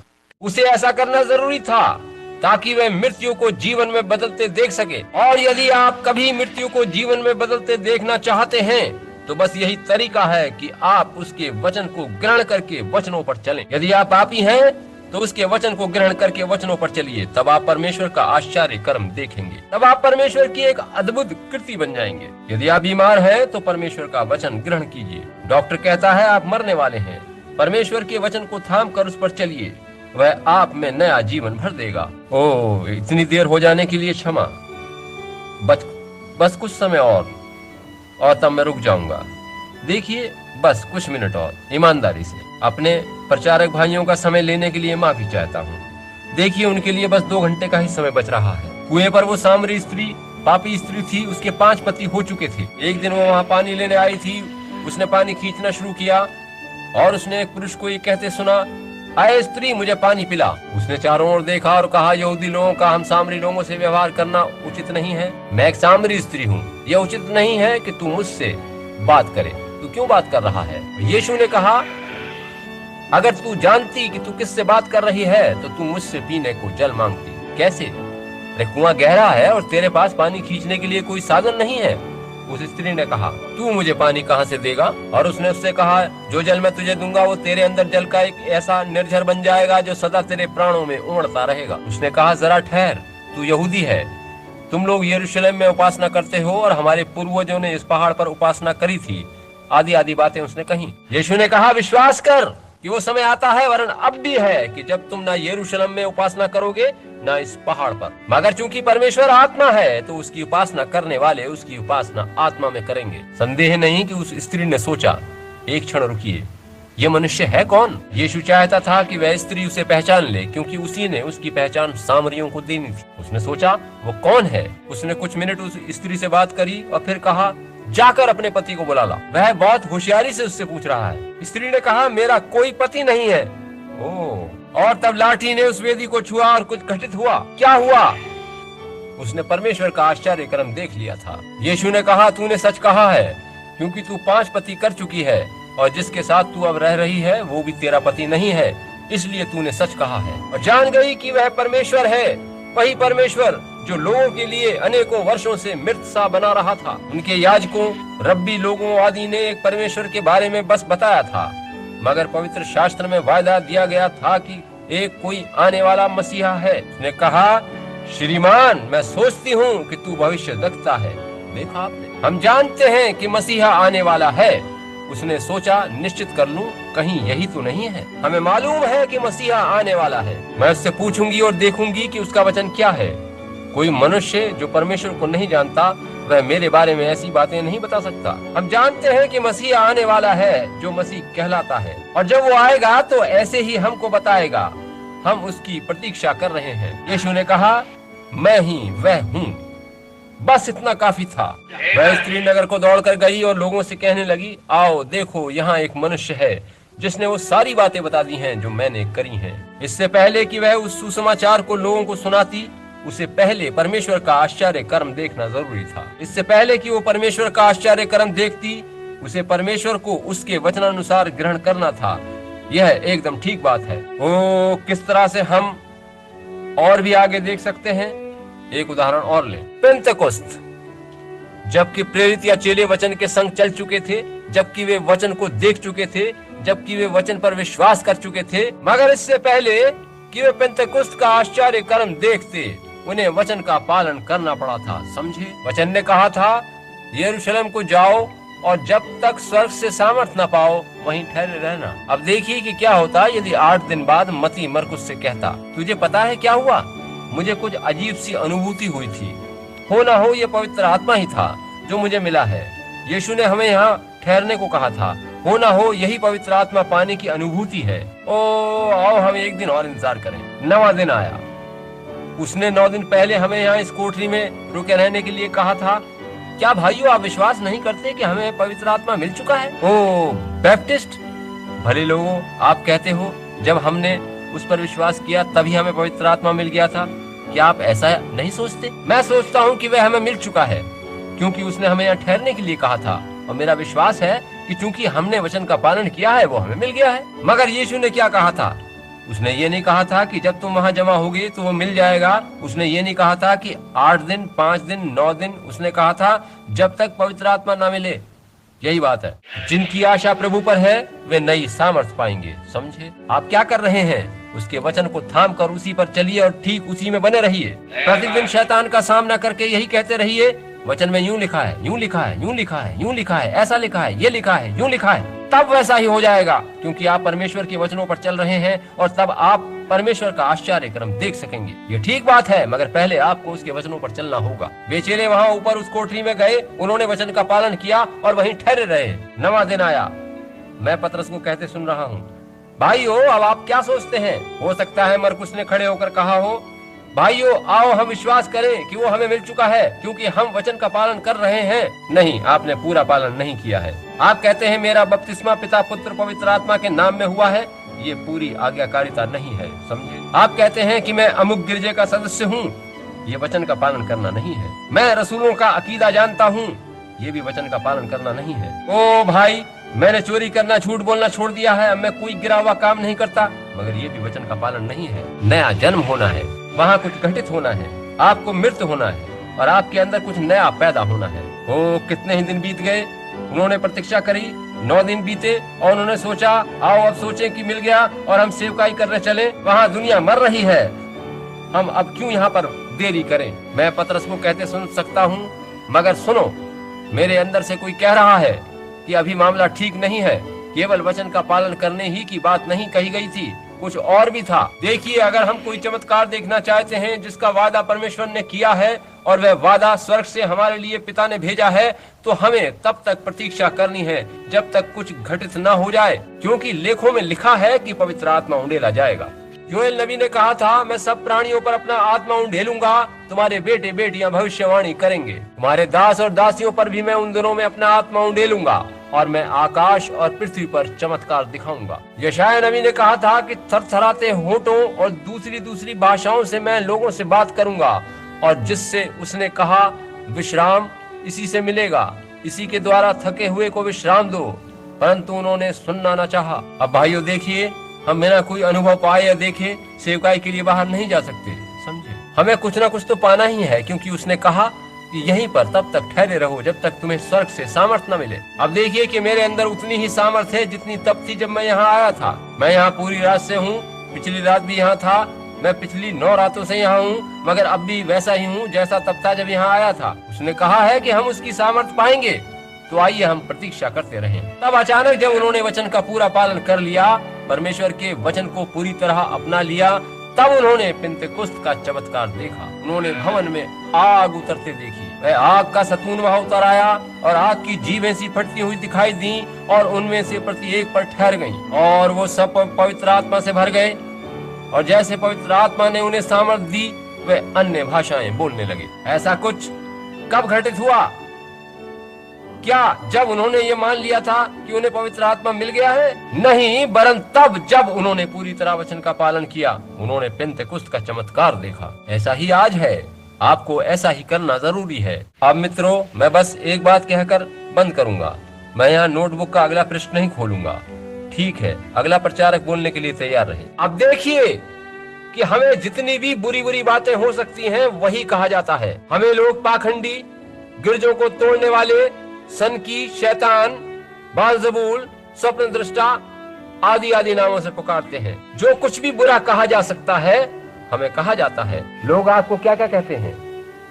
ख्वाबों में रहने वाले, बालजबूल, शैतान, जीसस ओनली, झूठे नबी, न जाने क्या क्या कहते हैं। हमें वो सब कहा जाता है जो कहा जा सकता है, बुरी से बुरी बात कही जाती है। किंतु परमेश्वर के सत्य वचन पर विश्वास करने के द्वारा, उसके वचन के सच्चे नबी की सुनने के द्वारा हम क्या करते हैं? हम उन चीजों को देख पाते हैं जो हमें देखनी है। वो पूर्व और पश्चिम से आएंगे, वे दूर दूर के देशों से आएंगे कि वे हमारे महाराजा के भोज में उसके मेहमान बनकर सहभागी हों। ये यात्री कितने आशीषित हैं। उसके ज्योतिर्मय मुख को निहारेंगे जो दिव्य प्रेम से चमक रहा है। वे उसके अनुग्रह के आशीषित भागीदार बनेंगे। वे उसके मुकुट में रत्न की तरह जगमगाएंगे। यीशु शीघ्र आ रहा है, हमारे दुख तब दूर होंगे। ओ यदि इसी क्षण हमारा प्रभु आ जाए तो उनको जो पापों के बंधन से छूट गए हैं, ओ उनको आनंद मिलेगा या दुख और गहन निराशा मिलेगी? जब हमारा प्रभु महिमा में आएगा, हम हवा में उससे मिलेंगे। क्यों? हम उसके वचनों पर चल रहे हैं। आमीन। हमें लोग जो चाहे वो कहें, हम अपने बीच में मसीह के चिन्हों को देख रहे हैं। हम आपका सतून देख रहे हैं, इसका इनकार नहीं किया जा सकता। हमें जो भी चाहे वो कहें, परमेश्वर हमारे संग है। विज्ञान ने उसका चित्र उतारा है, क्योंकि हमने उसके वचनों का पालन किया है। इतिहास में पहले कभी ऐसा नहीं हुआ, मगर कैमरे की यांत्रिक आंख कहती है कि वह परमेश्वर है। कैमरे के शीशे पर प्रकाश पड़ा था। क्यों हुआ ऐसा? हमने उसके वचन को प्राथमिकता दी। अगर वो चाहते हैं तो नामधारी गिरजों को ठोकर मारने दीजिए।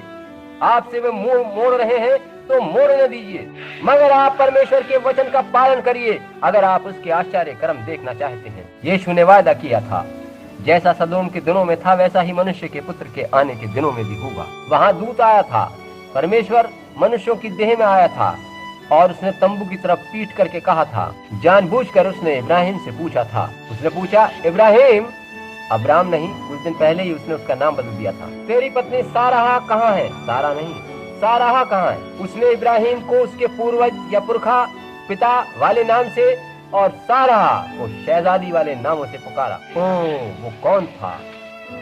तभी इब्राहिम को एकदम पता चल गया था कि वो कौन है। उसने उत्तर दिया, वो तेरे पीछे तम्बू में है। उसने कहा, इब्राहिम मैं तेरे पास फिर आऊंगा, मैं अपने वायदे के अनुसार तेरे पास फिर आऊंगा, क्योंकि तू इतने वर्षों से इंतजार कर रहा है। तू 25 वर्षों से प्रतीक्षा कर रहा है कि मैं वायदा पूरा करूं। तू पूरी तरह से वचन में बना रहा है और वचन पर चलता रहा है। तू इस तरह से रहा है मानो तू इस धरती का या दुनिया का ही न हो। तू एक अजनबी परदेसी यात्री बनकर रहा है। तू एक ऐसे नगर की खोज में रहा है जिसका बनाने वाला परमेश्वर है। मैंने वायदा किया है कि इस बालक से जो आने वाला है तू बहुत सी जातियों का पिता कहलाएगा। मैंने इसका वायदा किया है और तूने वचन का पालन किया है। अब तू परमेश्वर का आश्चर्य कर्म देखेगा। मेरे प्रभु, मैं वो चमत्कार कैसे देखूंगा? तेरी पत्नी सारा कहाँ है? तेरे पीछे तम्बू में है। दूत ने कहा, अगले मौसम बहार पर मैं तेरे पास आऊंगा। और सारा मन में हंसती। उसने सोचा, ये कैसे होगा? मैं और मेरा पति तो बूढ़े हो चुके हैं, फिर ये कैसे संभव है? उसने पूछा, सारा क्यों हंसी? उसने परमेश्वर के वचनों को माना था और वो परमेश्वर का आश्चर्य कर्म देख रहा था। यीशु ने कहा, जैसा सदोम के दिनों में था वैसा ही मनुष्य के पुत्र के आने के दिनों में भी होगा। देखा आपने, उसके वचनों का पालन करिए और आप परमेश्वर के आश्चर्य कर्म को देखेंगे। वह क्या बात थी जब हम यहाँ कलीसियाई कालों का अध्ययन कर रहे थे और प्रथम काल से 7वें काल तक सिलसिलेवार पहुँचे थे और प्रकाश के चिन्ह ने उन कालों को बोर्ड पर उसी रीति से बना दिया था। और ये सब लोगों की आंखों के सामने हुआ था। जितने लोग इस समय यहाँ बैठे हैं, इससे भी अधिक लोग वहाँ बैठे थे। जो ही मैंने वचन प्रचार बंद किया था, एक चमकता प्रकाश वहाँ उतर आया था और उस दीवार पर ठहर गया था और एक छाया वहाँ आई। और जबकि सभी लोग देख रहे थे, सारे कलीसियाई कालों के ऊपर उसी रीति से फिरने लगी जैसा चित्र यहाँ हमने देखा है। कितने लोग यहाँ बैठे हैं जो उस दिन वहाँ थे? अपने हाथ उठाकर बताइए।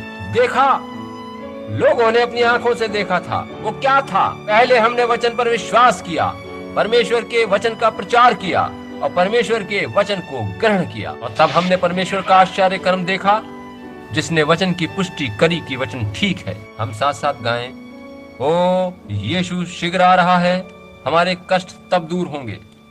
उन लोगों को कैसा लगेगा यदि हमारा प्रभु इसी क्षण आ जाए जो पापों से मुक्त हो चुके हैं। ओ तब आपको आनंद मिलेगा या दुख और गहन निराशा मिलेगी। जब हमारा प्रभु महिमा में आएगा, हम हवा में ऊपर उससे मिलेंगे। क्यों? हम उसके वचन पर विश्वास कर रहे हैं, अपने दीपकों में तेल भरे हैं और वो साफ जल रहे हैं। तुम्हारा प्रकाश लोगों के सामने इस तरह से चमके कि लोग तुम्हारे भले कामों और फलों को देख पिता की जो स्वर्ग में है महिमा कर सकें। और तब क्या होगा? परमेश्वर के वचन पर विश्वास करके, परमेश्वर के वचन पर चल के हम उससे ऊपर हवा में मिलेंगे। इसमें जरा भी संदेह नहीं। प्रभु आपको आशीष दे। मैं अपनी बात खत्म कर रहा हूँ।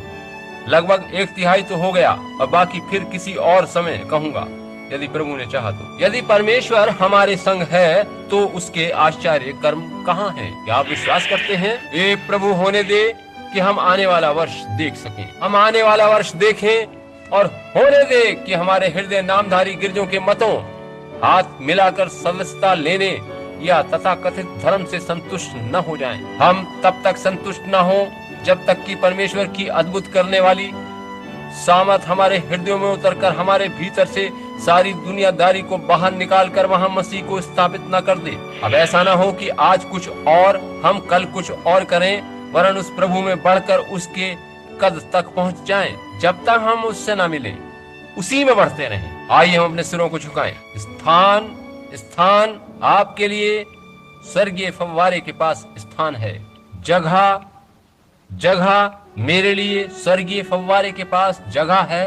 हमारे स्वर्गीय पिता प्राण और आत्मा की नम्रता और अपनी इस खराब आवाज के द्वारा इन टूटे फूटे शब्दों से प्रभु मैं प्रार्थना करता हूँ कि आप स्वयं इन शब्दों को जोड़कर मेरी बात स्वीकार करना, क्योंकि मुझे प्रार्थना करनी नहीं आती, बस जो दिमाग में आ रहा है कह रहा हूँ। और जो कुछ मैंने कहा है प्रभु और जिस मतलब से कहा है उसको लोगों के दिलों में गहराई से उतार दें ताकि लोग उन वचनों पर विश्वास कर सकें और पिता वे इस बारे में सोचें और इससे उन्हें मसीह की सहभागिता मिल सके। पिता हमें आशीष दीजिए, हम आपके वचनों का पालन करते और आपकी प्रतीक्षा करते रहें। प्रभु इन भाइयों को आशीष दें।